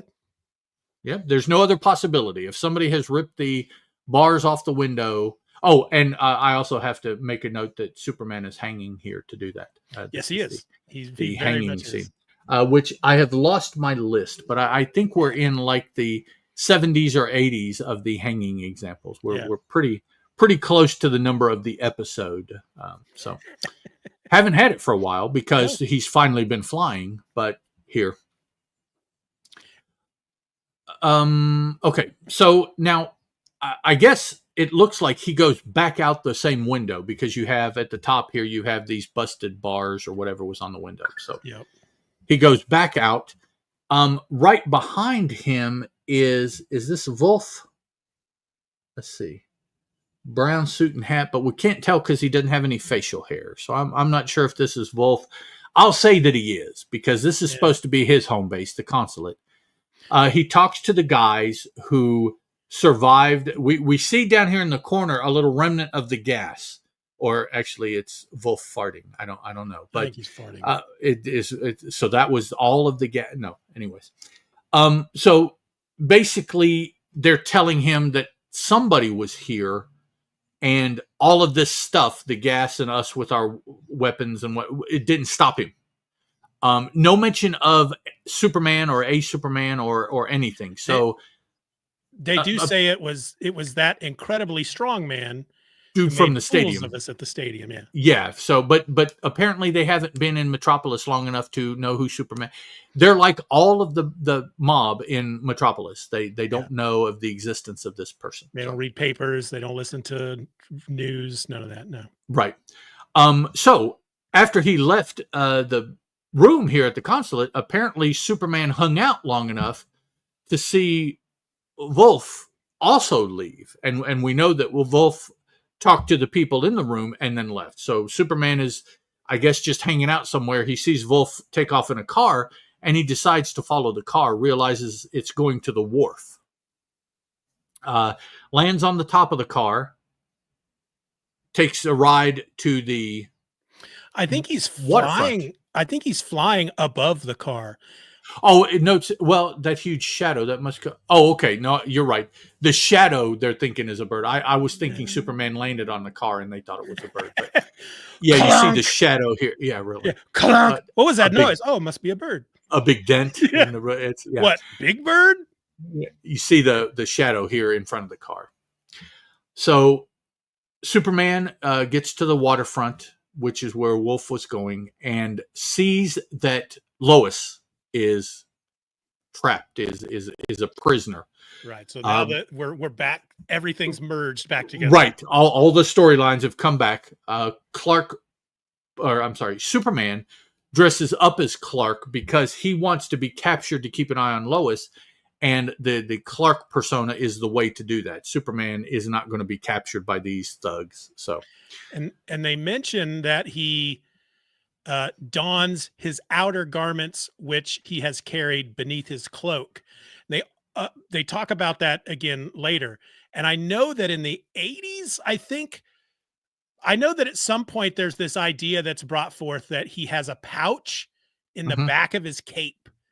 And when he changes out of his civilian clothes, he folds them up and he puts them in that pouch. And that's, I guess that this must be where that comes from. Okay. Yeah. This isn't the first time it's been mentioned. No. It's only been mentioned like maybe once prior to this. But yeah, maybe once previous to this. But I had always assumed that was like a John Byrne 80s thing. But I'm amazed that it goes all the way back to the Golden Age. Maybe what happened is it just fell out of use, and it was never addressed until one of these more modern guys that are like, yeah, whatever happens to his stuff when he takes his clothes out? Yeah. So,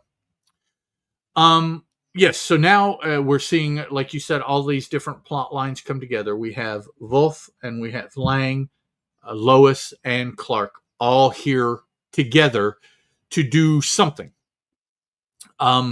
The submarine is back. Everybody goes in the sub. The purple suit is Lang. So Lang is, the submarine. Lang is in charge of the submarine. He's wanting to sell it to Wolf. Lang is piloting the submarine, showing Wolf what it can do. Lois and Clark got too close and have been captured. And so now they're all in the submarine together. I thought it was kind of funny here. As Lang pulls the lever, the vessel slants sharply up into the air. Then as it dives beneath the water's surface. So you've got this submarine traveling, and it doesn't do like this and just go under. No, it travels, and it does the woo down into like somebody diving off a diving board or something. Yeah, and they didn't do a very good job of describing what's going on with this submarine here. They say that it slants sharply up into the air. Right. The panel looks like, God, how many times have we seen those scenes in like 80s Cold War movies of like a Russian or American sub coming up out of the water? It just kind of goes, and then it's breaching. The submarine is breaching the water. Yeah. Later, however, in the story, they refer to the sub as a sky sub. And I don't know. We'll see when we get there. But doesn't it say somewhere that it can fly? It can fly. So as well as. Yeah. I think that's what they're trying to get to here when they say that it slants that it went up into the air. Yeah. And then. Because then the only thing that they have to go along with that is Lang saying, you see, my ship can travel above the water as well as beneath it. And don't all submarines do that? Why is that such an amazing thing? And then when later they refer to it as a sky sub, I realized that thing was supposed to be flying. Right. You're like, oh, you mean like above the water. It's Yeah. That's the Ghostbusters joke. Just because my girlfriend sleeps above the covers 4 feet above the covers. Yep. And which would make this like the yellow 2-man submarine from Voyage to the Bottom of the Sea that they were always using. Have you ever seen that show? No, one of my ever watched it. All-time favorite science fiction shows. It was a 60s show. It was a research vessel that got turned into trying to save the Earth because the Van Allen radiation belts caught on fire. Oh, good Lord. And they had to try to find a way to put them out. That was the start of that. And the ship would be on a mission somewhere, and somebody would have to do something, or the captain would have a meeting or something like that. So there was a little 2-man sub that they would eject, and it could fly to wherever. And then it would come back and meet the submarine. Yeah. And so shuttlecraft. Yeah. In essence, underwater shuttlecraft. Yeah.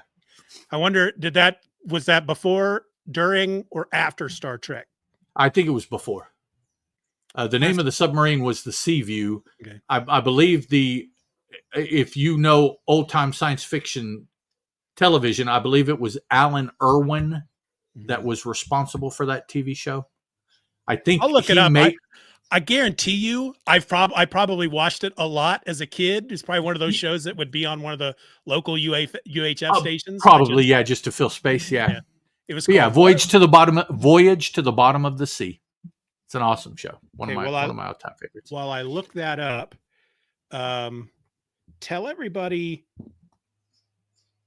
This is where we learn in the story why Superman couldn't find the sub when he came looking for it. Yes. So we have 3 panels back to back with probably more text than we have seen in entire stories up to now, because everything is so complicated that they weren't able to draw pictures. They only could tell us. And so here's the info dump that a lot of times maybe will happen at the beginning of a story to set everything up.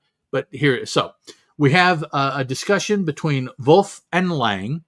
Lang starts out, "You see, my ship can travel above water as well as beneath it. Quite an important discovery for modern warfare, eh?" There's your exclamation. Eh? And anyone can operate it with this simple lever. So now we have Karl Wolf standing here with a pistol. And he says, "That's all I want to know. Head for the Panama Canal and forget about the 2 million. You'll never live to see it." Lang, "You can put the gun down. This signal summons my men." Wolf, "But I've anticipated you. Hall has already attended to them. Spy, you can drop the pose. I happen to have known all along you still serve the U.S. Navy and have used this new invention to snare foreign spies." So there's a little bit more about what's going on with Lang. Lang, "You must be completely mad. This craft hasn't the slightest chance of penetrating the Panama Canal defenses." And Wolf tells him, "You underestimate my ingenuity."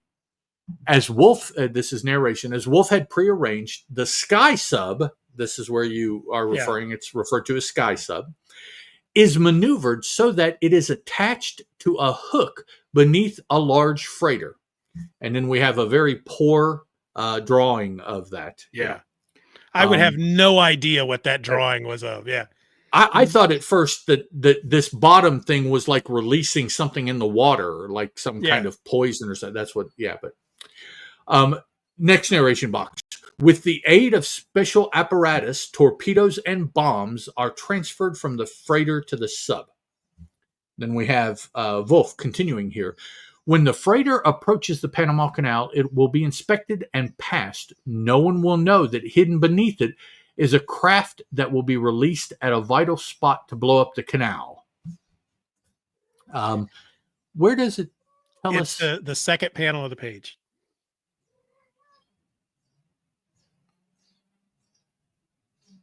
Of this same page? Yep. Oh, I'm sorry. Everybody enters the submarine. Superman, Clark Kent tells us, "The sides made of a transparent plastic. We seem to be moving at terrific speed." So, and now this drawing looks like what Clark is saying. Yeah.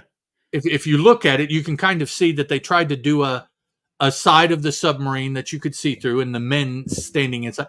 Any other vision of this submarine, and it just looks like a submarine. Right. From the outside, from the inside, when it's underneath the ship, it's all solidly. But this one panel, you're looking from outside through the transparent hull to the men talking. So, yeah. So basically, art mistakes aside, because I'm having a hard time with the whole, if it's made out of transparent plastic, why does it look like a regular submarine in every single panel except for the one where you mentioned it's made out of transparent plastic? Right. But in essence, it almost makes the submarine like Wonder Woman's invisible jet, which with the plan that he has in place doesn't matter. No, right. Yeah. That's not used. Exactly. The fact that it is invisible has nothing to do with the story. It's cool, but yeah, exactly. It's like it was only there to add a little mystery to the story when Superman couldn't find it in the water, which if the only reason he couldn't find it in the water is because all the walls are transparent, with his telescopic vision, he should have seen just people underwater, dudes floating in the water. Yeah, exactly. That would have been alarming. There's a really good, I think it's a Family Guy joke where Wonder Woman is in her invisible jet flying through the sky. You know, you always see her sitting there with the outline of the jet. But I think in this joke, it was just her. The jet was assumed. And she's just sitting there zooming through the sky, and Superman comes flying up and he's like, hey, Wonder Woman, or whatever. You find out that she's not sitting in the pilot seat. She's sitting in the bathroom. She's on the toilet. Nice. Okay. I always found that funny.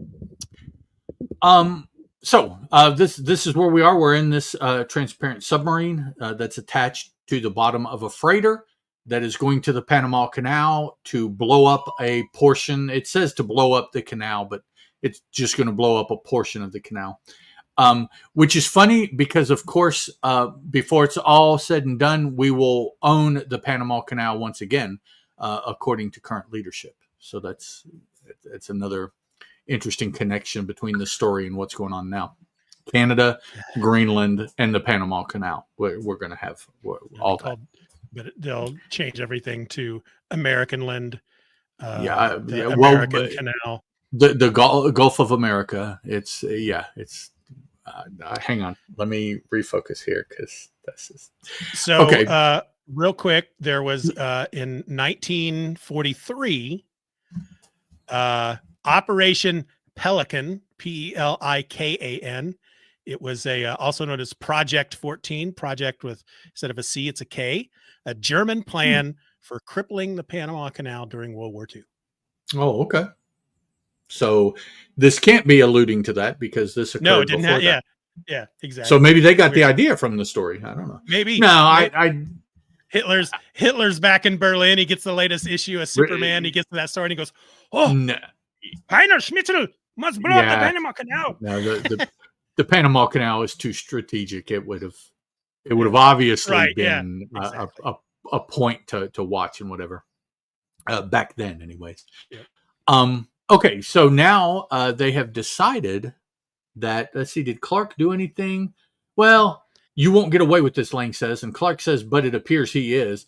That must have been the final thing for Wolf, because then what he's going to do is he's going to kill Clark by putting him in a torpedo tube.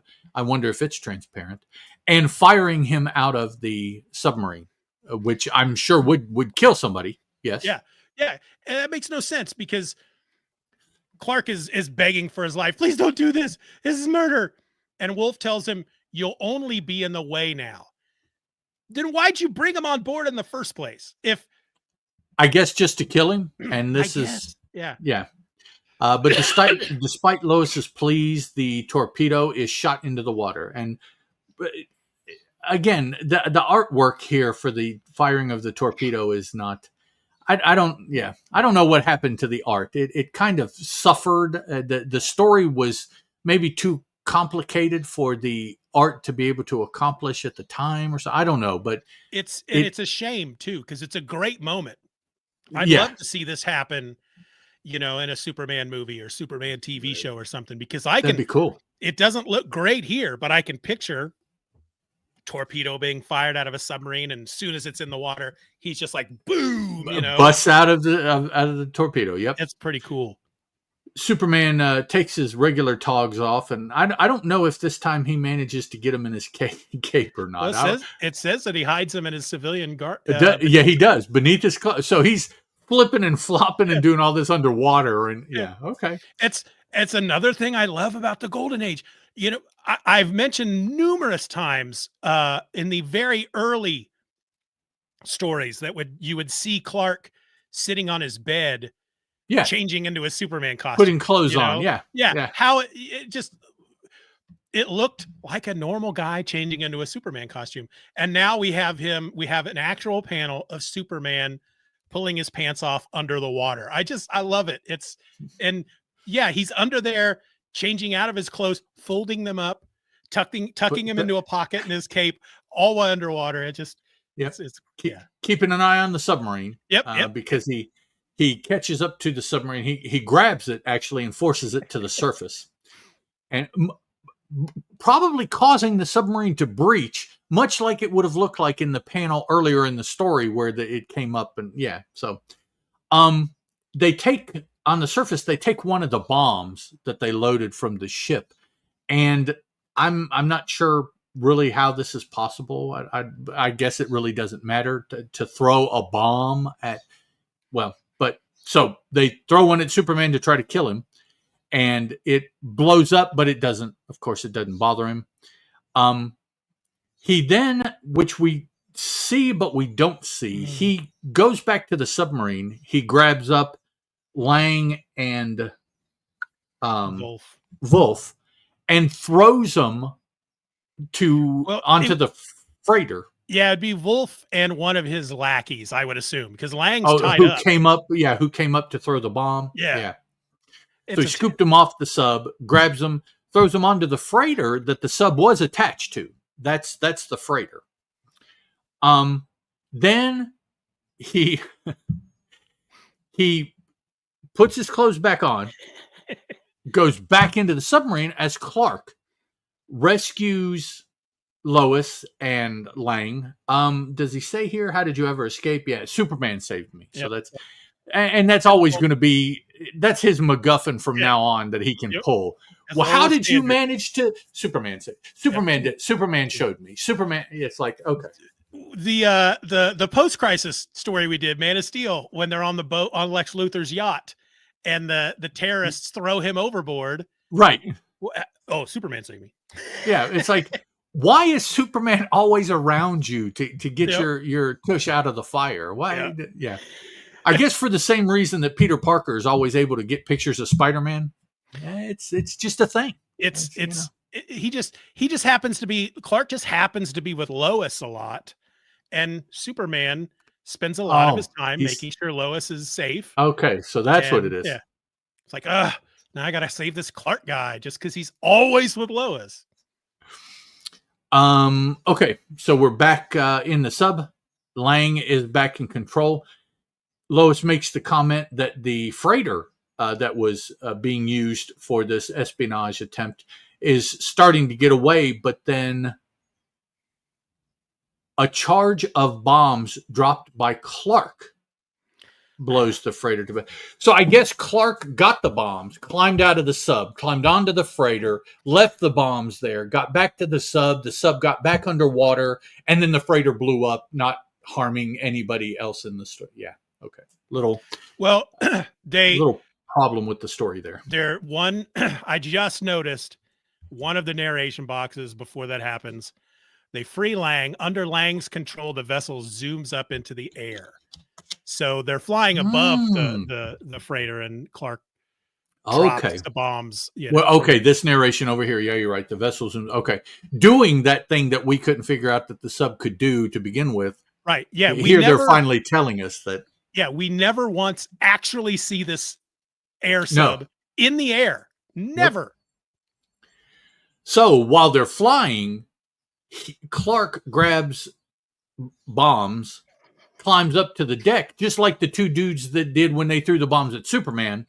Only now the sub is in the air and it's Clark, and they fly over the freighter and he drops them on the freighter. Okay, I guess that really makes sense. Okay. Golden Age story. I can't pick it apart too much because it will just crumble. I am entertained by it, and I will just rest on that. It is an entertaining story. That should render them harmless, he says. As in the panel before, we see the freighter blowing up into two very distinct halves. So it's gone. Anything remaining sank to the bottom of the bay. But yes, it will render them harmless. He is right. Yeah, death will do that to a person. Yes. Well, for those that don't die, Lois is concerned, but they'll escape. And Lang says, no, they won't. I'll broadcast a message to the Coast Guard. I would be interested to know how many people survived this and how, because this is very cataclysmic to this boat. I mean, first of all, let's just talk about Superman throwing Wolf and the other dude from the onto the look at that distance. Again, those guys either died when they hit that freighter, or they're paralyzed, or they did not land in that freighter without any injury at all. No, it's Superman's version of the fastball special. Exactly. And then Lois is in the sub. She didn't see what happened to the freighter exactly, but I was really confused about that as well. The freighter blows up and she goes, but they'll escape. And I'm like, who's she talking about? And then I realized she was talking about the boat. And so I almost feel like Lang is kind of humoring her at this point. We'll rescue the survivors. There's no problem. Shortly after, I want to thank you both for saving the invention, aiding in the capture of those spies, and don't thank us, thank Superman, Lois says. And then Clark says, let's phone in the story before someone beats us to it. And you can almost see him wink because he's talking about the two of them when normally it's one or the other. And and she interrupts Lang. That's kind of rude. He's listing all the great things that they've done. That they did. Yeah. She's like, don't forget Superman with her big, fan eyes. She's like, Japanese anime with the big hearts, of course. And don't think us, think Superman. Yep. And that's where we finish this one up. Yeah. Did you read this? We're using the same collection. I don't know if you've seen any scans of the actual issue, but this final scene, Superman changes back into Clark Kent so he can be captured as Clark Kent. Right. And when he does that, his suit is green, or his suit is blue. Very next page, they get onto the sub, the panel where we're seeing that the walls are plastic. Right. Clark's suit is now green. It's green in his other panel on that page. And then it's back to blue. Oh, I see now. Yeah, you're right. Which is interesting because I believe it's been blue up until that point. Yeah. Yeah. That page is the only pages where it shows green. So I don't know if that's a mistake when they recolored it for the collection, or if that's a mistake if it's a mistake that was in the original coloring of the issue and they kept it in the collection. That's pretty cool. They didn't catch it. Yeah. Are blue and green related? Yeah. They are, aren't they? Isn't it? Yellow and blue make green. Yeah. So I guess it was it could easily have been a printing error at the time. And that's what we're seeing. Yep. Yeah. I'll make it a point to see if I can find a scan somewhere. I don't know where that would be, and see if something original is around that I can see what that is, because that'll be interesting. That they didn't correct it in the repo, which a lot of times they'll do. Yeah. So either they didn't notice it, or if they noticed it and didn't fix it, then I would assume that would mean that everything in these collections, while they may have been high def'd up, because they got converted digitally, they must have just kept all that stuff. Yeah, they didn't change any coloring issues like that, which, I mean, I think we've noticed before things that should have been colored that weren't, like small places and things like that. Yeah, yep. So I guess what they did is they just, probably because making those corrections would take too much time and they would actually have to pay somebody to do that, they probably just push through the repos of the original, and that's what it is. It's that, that funniness of golden age stuff. I mean, they don't have to explain why they didn't correct it. If that's the case, I'm glad they didn't, because I don't think it needs to be corrected. It doesn't really make that big a difference. It just shows you, gives you better the feeling of what it was like to be reading them then as they were coming out, as opposed to the perfect computer AI corrected, all that kind of crap that we see now. Yeah. So, lot more heart, a lot more character to it. All right, so I mentioned already that my favorite moment of the book was Lois kicking the elevator guy in the shin to no avail. Right. Didn't help her in any way, and that poor guy has a sore shin now. What's your favorite moment of the book or the story? Let me think. I knew you were going to ask this, but I didn't think about it ahead of time for some reason.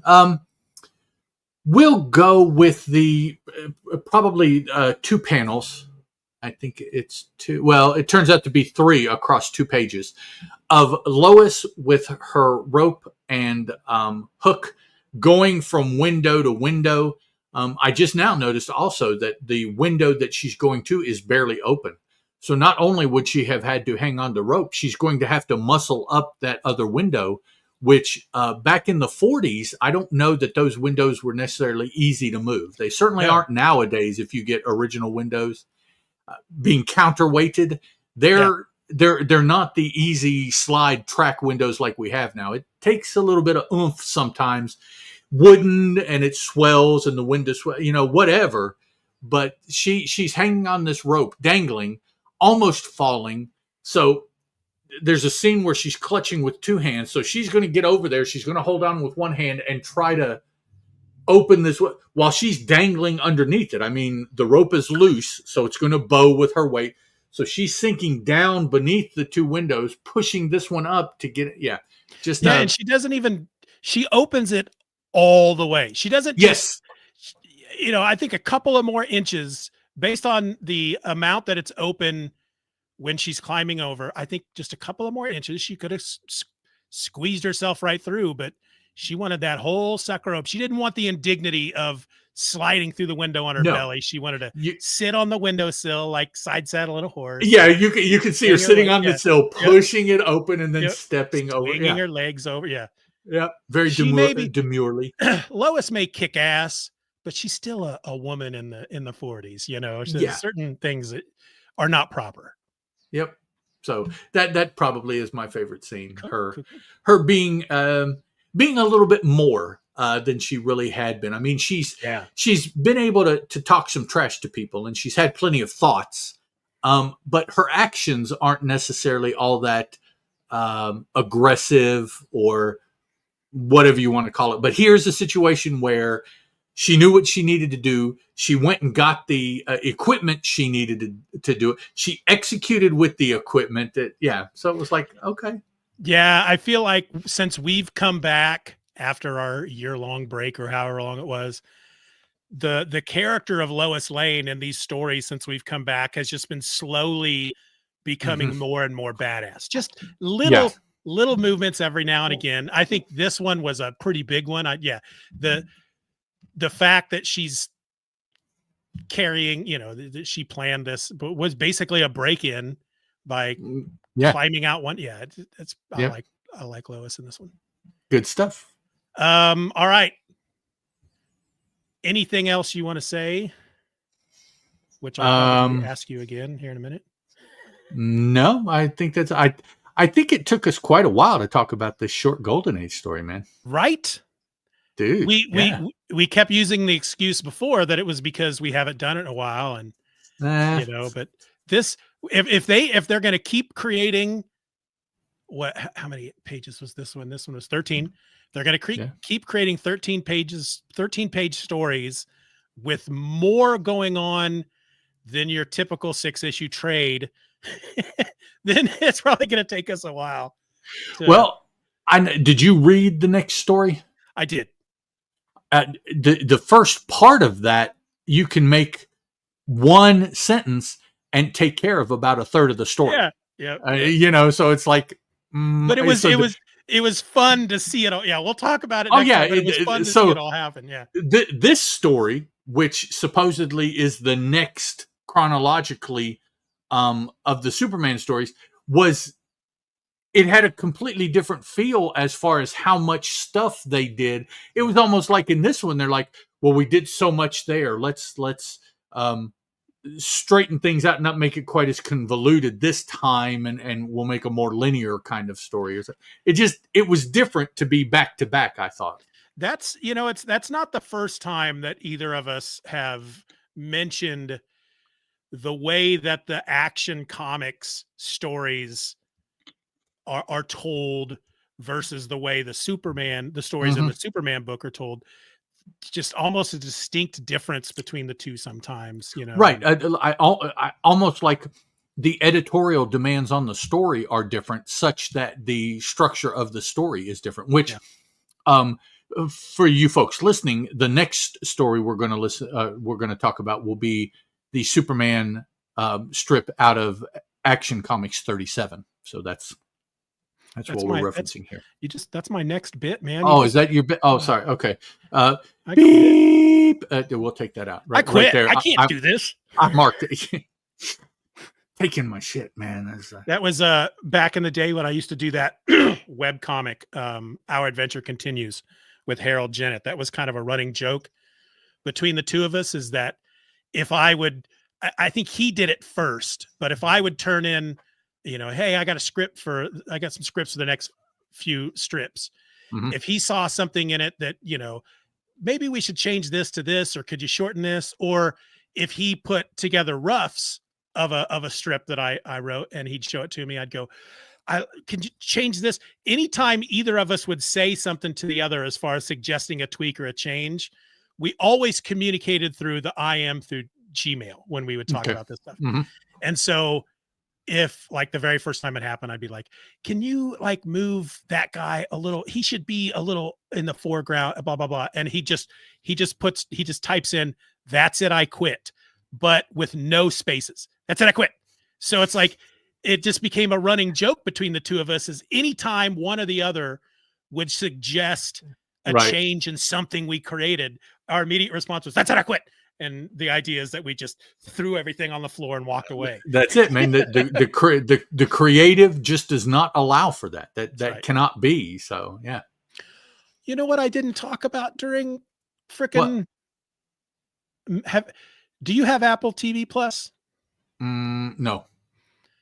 Well, you should get it for a bit, because not only is Ted Lasso on there, which is one of the best shows ever. Yeah, it doesn't interest me. We finished watching Mythic Quest, which is a 4-season show on there about a video game company. It's very funny, very good. The guy, have you ever watched It's Always Sunny in Philadelphia? Nope, doesn't interest me either. Two of the guys from that created this show. One of them is in it. It's just really good, because two of the main people, he's like this super rich creative force behind. He's the guy that created the game Mythic Quest, which is basically a fictional version of World of Warcraft. Right. It's hugely popular online multiplayer role-playing thing, right? Right. And the guy who created it is now super rich, and he's obviously on the spectrum. He's really good at coming up with creative things, but he doesn't know how to build anything. And so he's got a partner that does all the coding and stuff, but he's super rich. He's super out of touch with every normal thing that happens with anybody who's normal. It's a really good show. Very funny. And it's got Abed from Community in it. And we love him. So. I find comedy shows difficult, because for me, an episode, 30 minutes or an hour, whatever it's going to be, will have about 15 to 20 seconds of what I find actually funny, and the rest I find not. And so I'm like, well, if that's the case, then let me watch something that is not funny. That way I don't have to worry about it not succeeding. And so, this is one of those, I think it's officially designated as a comedy because it is about 30 minutes. They're about 28 to 32 minute long episodes. It's one of those one camera shows, so it's it's not filmed in front of a live, and so it's really more of a dramedy, So there's the story is good enough. It doesn't have to be funny, is the thing. The stuff that's funny just adds to what is just a good story about these people working in a for a video game company and trying to continue to make money off of something that's already been released, and how they can monetize stuff. And it's really fun. It's a fun show. But I will keep that in mind. The main part of it that's the most fun, though, is just the creative the creatives who are, you know, are always at each other's throats and all that stuff. All right. In our next episode, a crime wave has I said that wrong. A crime wave has Metropolis in its grip, and every new police commissioner ends up dead. So the mayor does the unthinkable and tags mild-mannered Clark Kent to do the job. But when a staged mugging almost costs Clark his life, and shadowy assassins keep striking, only Superman's power and quick thinking can break the conspiracy. So that's going to be next. It's going to be episode 87. And Ed and I are going to be looking at Commissioner Kent, which is the story from Action Comics number 37 from April of 1941. Ed, is there anything else you want to say? Your last thoughts, your final thoughts? I am good as far as this story, and I look forward to more Golden Age here for the next little bit. All right. Thanks for listening, folks. Until next time, I'm Steven, that's Ed, and this was the Superman Super Show. Bye. Ciao. All right, so I'm going to save my recording.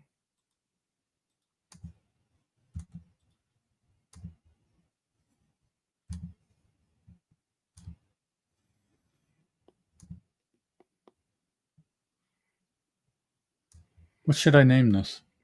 The way I do it, because I always, despite, you know, I always change the name of the file. I always go SMSS. What is this episode? 10.4? Or no, episode 86. Yeah, so I just go SMSS 086, and then for me, I'll put dash Steven. Okay.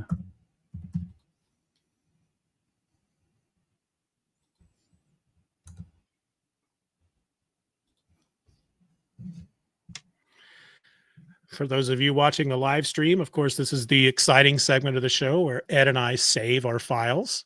Yes. I wish that I could afford to pay for the paid version of StreamYard, because then we would have music playing while we save this is, what was that old Mike Myers Saturday Night Live sketch? This is the moment in the show where we dance. Yeah, this is the time on Sprockets when we dance. This is the time on the Super Show where we save files. Dieter and Sprockets. All right, so when next? So 2 weeks from today is Saturday the 17th. Today's the 3rd. Sounds right. Yep. And we'll do Action Comics number 37 and World's Finest Comics number 2. Hey, that'll be the 2nd time for World's Comics. Yeah. Okay, so I can All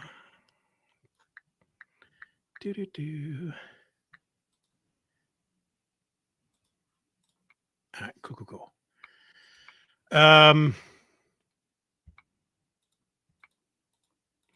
Yeah, I tell you what, man, I think I'm about all talked out. That was a long one, man. Yeah. Yep. Yeah, we'll have to remember that next time. Can't be doing no 2.5 hour long episodes. This was just page stories. Just a lot of political stuff, a lot of opinion and thoughts, and this was an easy one to tangent. The nature of the beast. Yeah, unfortunately. Yeah. But you know what? The fact that we're releasing them every 2 weeks, I like them to be a little long, because then it might take somebody 2 weeks to listen to it. Yeah. You know? So I've finished, I listened to the Dragonlance Chronicles audiobooks, got all of those listened, and I've started the Twins, the next trilogy, Legends of the Twins, or whatever it's called. I know the first book is Time of the Twins. Mm-hmm. And it's an audiobook through Audible, and it's very obvious that at that point, whoever was in control of TSR or Wizards of the Coast or whoever, they don't even give the title of the book at the beginning. It's just, you get the guy who goes, "This is Audible." And then immediately the narrator goes, "Chapter 1. and starts reading. I'm like, you're not even going to tell us the name of the book and who wrote it? Right. Normally they tell you the title of the book, who wrote it, and who they are as the narrator.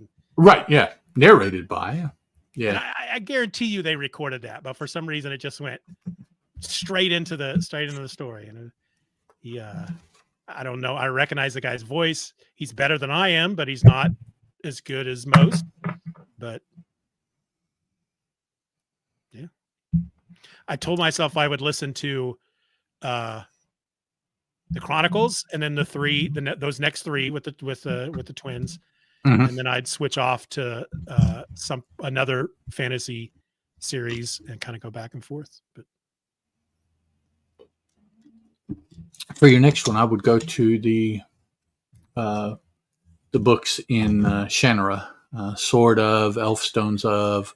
What was the third one? Wish Song of. Those were the first three released, but they're not the first three in the story chronology. They're like they're in like the bottom half somewhere actually. So, but those were so. I read those, and I read the Chronicles of Thomas Covenant the Unbeliever at about the same time, and after having read the first couple of the. Well, no, actually. Well, yeah. For me, after reading the first couple of the Dragonlance books. So that was like over the course of like a year when I was in high school that I finally started reading all those. Awesome fantasy stuff. I was already a fan of Tolkien. I'd read those years before. And finally started looking around for other things to read and picked those up. And I'm like, the books that I was exposed to turn out now to be like some of the pinnacles of that type of literature. And I was fortunate enough to read them before everyone else jumped on board and started writing the same kind of things. And so I'm like, yeah, those, say what you will about whatever, but those are some of the best examples of that type of thing. Yeah. Dragonlance Chronicles were my gateway. Mm-hmm. I think I read The Hobbit before I read the Dragonlance Chronicles. I know that I was in maybe junior high when I read the Dragonlance Chronicles. Which that would have been about when they came out, wouldn't it? Yeah. My brother was huge into Dungeons and Dragons, so he got all that. It was his stuff, his copies that I read. But then I had a whole bookshelf.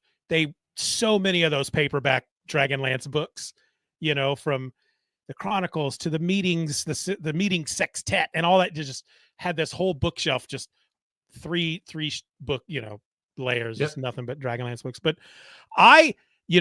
my older brother, David, he had those Thomas Covenant books. And I tried to read them twice back then, and I never got into them. Really? Okay. And I keep thinking I wonder if I should try them now, because I think probably the problem I had back then was it was probably a little more sophisticated than what my brain was. Because he was kind of wasn't he kind of an anti-hero? Wasn't he kind of? Well, he was anti-hero in that he did not intend to be a hero. Yeah. Not necessarily anti-hero like the Punisher, but right. But he wasn't like, he wasn't like a Luke Skywalker. I don't want to be hero. Now I have to be hero. He wasn't like a good. Was he a drunk or something at first? Or he suffered from in the real world, he suffered from leprosy. Oh, that's right. He had leprosy and found out that when he crossed over, he did not. Okay. Though he did not prefer that life. He did not want to lead that life. So it was like, well, I can live here having to do and be something that I don't want to be, or I could live in the real world suffering from leprosy, but it being a more normal world to live in, so. That, I tell you what, I guarantee you, if it started out in the real world, that may have been why I didn't get into it when I was that young, because it's like, whoa, this isn't a fantasy world. Exactly. What kind of fantasy? But there's no fantasy in it. And yeah, for the first several chapters, you're absolutely right. It's not, because it's dude in regular world getting to the point where he crosses over into the mythical, whatever you want to call that world. But now there's a second trilogy, which I didn't like as much because in order to do what he did, he carried around a stave full of blood because he found that his magic was blood activated. Okay. And so I just thought, blood, that's not my kind of stuff. So I never read the second one. And I think the reason was because his magic personally had gotten so weak that he needed some sort of catalyst, and he determined that blood, whether it be his or someone else's, was a good catalyst. And I can't always use my blood because eventually I'll run out, and, you know, all that kind of stuff. And I'm like, no, I don't want to go there. That's no. So with your reread thing that you're doing right now, switching back and forth between Dragonlance and Forgotten Realms, right? Have you finished the Chronicles? That's the original trilogy. Yeah. Okay. Yeah, I'm on to the first of the twins books. Okay. In Dragonlance. Maybe in a couple weeks or so we can get together and talk about Dragonlance Chronicles for an episode of Just Another Fanboy or something. We could. That sounds fun. I don't know a lot of people that liked it as much as I know that you. It's a big part of your you, right? Yeah, and I suppose, I mean, because nowadays I don't even know necessarily that people that are into stuff like that know about that stuff. Yeah. It's you know, so it's going to be older people like us that potentially have even read it. Yeah, and I'll tell you what, if there is a fantasy world out there that's ripe for TV shows and movies, because there's so many stories and characters that have already been created, Dragonlance and Forgotten Realms, you know, are two that. Yep. And the example of that, if you want, in my mind, is what they have done with Witcher. That is your proof of concept that it can be done right there. Yeah. Some people would get into the dragon show, whatever it's called, but I think it is so specific that, you know, you either like that or not. Whereas something like The Witcher, you've got regular people, you've got these special people, you've got monsters, you've got all these different things, which absolutely plays into Dragonlance and the Forgotten Realms. With the I think maybe also the Lord of the Rings series is fairly close to what they could do also. Now they have stayed a lot more towards the human side just because it's cheaper to do. But just the feel of that and the expanse and the good is good and evil is really evil. You know, all of these kind of things I think really plays into the Dragonlance and Forgotten Realms stories. Yeah, that's what I always dug about Dragonlance, that world, where it was this whole, you know, the idea of three. There's the number three shows up so much in that world, you know, the three orders of wizard, good, evil, and neutral, the three nations of elves, the three ranks of Solamic knights, you know, all that stuff, and the three big main gods. And I like the idea that magic users in that world have to constantly, they have to memorize their spells.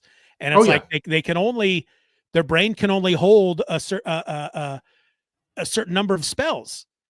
And once they've done the spell, certain ones anyway, you know, they forget it and they have to study it again. And right. It's like you recharge your energy, but you do it by like reading it and studying it again and recommitting it to memory almost. Yeah. It's very role playing, right? Well, I was going to say, you say that, but that is exactly the way Dungeons and Dragons is set up, because I guess you know this. I don't know if you know this, but the module for Dragonlance role playing came out first. And then it was so popular, they decided to do the book, and same thing with Forgotten Realms. So they did the role play first, but then they're like, man, we can really make money off of this. And that's what started the fiction side of both of those worlds, which you almost want to say are related, but really they're not. They're two different worlds. They don't intersect very much. Well, and that Dungeons and Dragons movie that came out last year or whatever, the Chris Pine, mm-hmm. that's a Forgotten Realms movie because it's in that, but yeah, I think when I get done with the 3 books, the twins, mm-hmm. I'm either going to move on to, I don't know if you've ever read the, she did 2 different trilogies. Her name's Melanie Ron, the Dragon Prince trilogy and the Dragon Star trilogy. It's like a desert dwelling king and prince. They hunt dragons, and there's the wizards in the universe. I think are they call them sun runners, and they pull energy from light and the. It's I found it really interesting. So I'm either going to go to that one of those. I'm not familiar with those. Melanie Ron, Rawn, and I think the first trilogy is called The Dragon Prince. Then the second trilogy, I think, is called Dragon Star. I just know that in the second trilogy, they did this thing that I love when they do it in fantasy books or fantasy stories, and that's when a invading army from a land across the sea that they've never, just suddenly shows up on their shores and starts killing and taking over, and they have to. I love that kind of shit for some reason. Okay. It's either going to be. Go ahead. No, well, I was going to say it's either going to be that first trilogy, or I'm going to read. What is that guy's name? He did the Dragonbone Chair, and then that trilogy, Dragonbone Chair, 2 Green Angel Tower, is one of those 3 books. Memories. I don't think I'm familiar with that. God, what is that guy's name? Have you ever read any of the Dragon Riders of Pern books? Nope. And I've tried. Can't get into it. Okay. I don't remember getting into him back then. Tad Williams is the guy's name. But now the name sounds familiar. Yes. Yeah, Dragonbone Chair came out in 1988. That was the thing back then. You hear us crotchety guys talk about this all the time. We didn't have the internet back then. It's like I remember buying the Dragonbone Chair. I remember buying the first book to the Wheel of Time at a little bookstore in downtown Lawrence, Kansas called the Town Crier. And I just go in and I just start looking. Yes, exactly. You would look at the books and either the spine. Oh, I know that's a good. Or even better, you would look at the cover. You would judge that book by its freaking cover because that's what you're like. Oh, okay. And then you might pick it up and either open the front or the back, wherever it was, and probably the back of the cover, and read the real quick synopsis. And you're like, yeah, that sounds like the same kind of thing. I'll get this one. And what do you're out $4 or $5, so who cares? That one didn't work out. Okay, well, the Dragonbone Chair is the first in a trilogy called Memory, Sorrow, and Thorn, and I really dug it. It's like everything I had read up to that point was like was like a lot of Dragonlance stuff. I'd probably read those 3 Shannara books by that point, because I know I read those 3, and then there was like a 5 series, a 5-book series that came out afterwards, and then I read the stuff that was a lot of the stuff that's set before Sword of Shannara that tells you how our world turned into their world and all that stuff. But really, Sword of Shannara, those first 3 books, especially Sword of Shannara is practically Lord of the Rings. Yeah, it's awesome by itself. Yeah, I had I read those. I'd read Dragonlance, and I'd read the Belgariad by David Eddings. Right. And really, when it comes to writing, the Dragonbone Chair it took it up a level of sophistication. It was just a much more rich world, more stuff going. It's just really good stuff. The Dragonbone Chair. Those 3 books.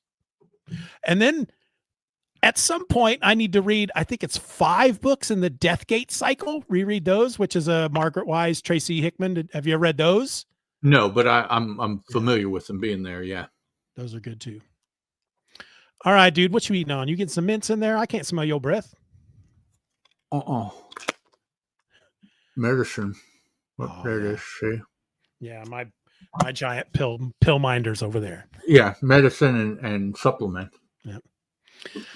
All right, dude. So we'll plan on the 17th.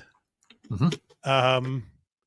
I'll be recording with Chris on the evening of the 8th. Maybe I'll talk to him about live streaming that. Might as well. If you do, put it out there somewhere, because I'd be interested in listening. Yeah. All right. Cool. Then I will talk to you. Did I stop? Yeah. Okay. I saved my recording. Oh, we got to stop going live. I always forget to do that part. Oh, dude. Yeah. We're still live. Oh, sorry guys, for anybody that was offended or whatever. Yeah. Okay. All right. Live stream audience. We'll talk to you later. Bye. Bye. Bye. Bye.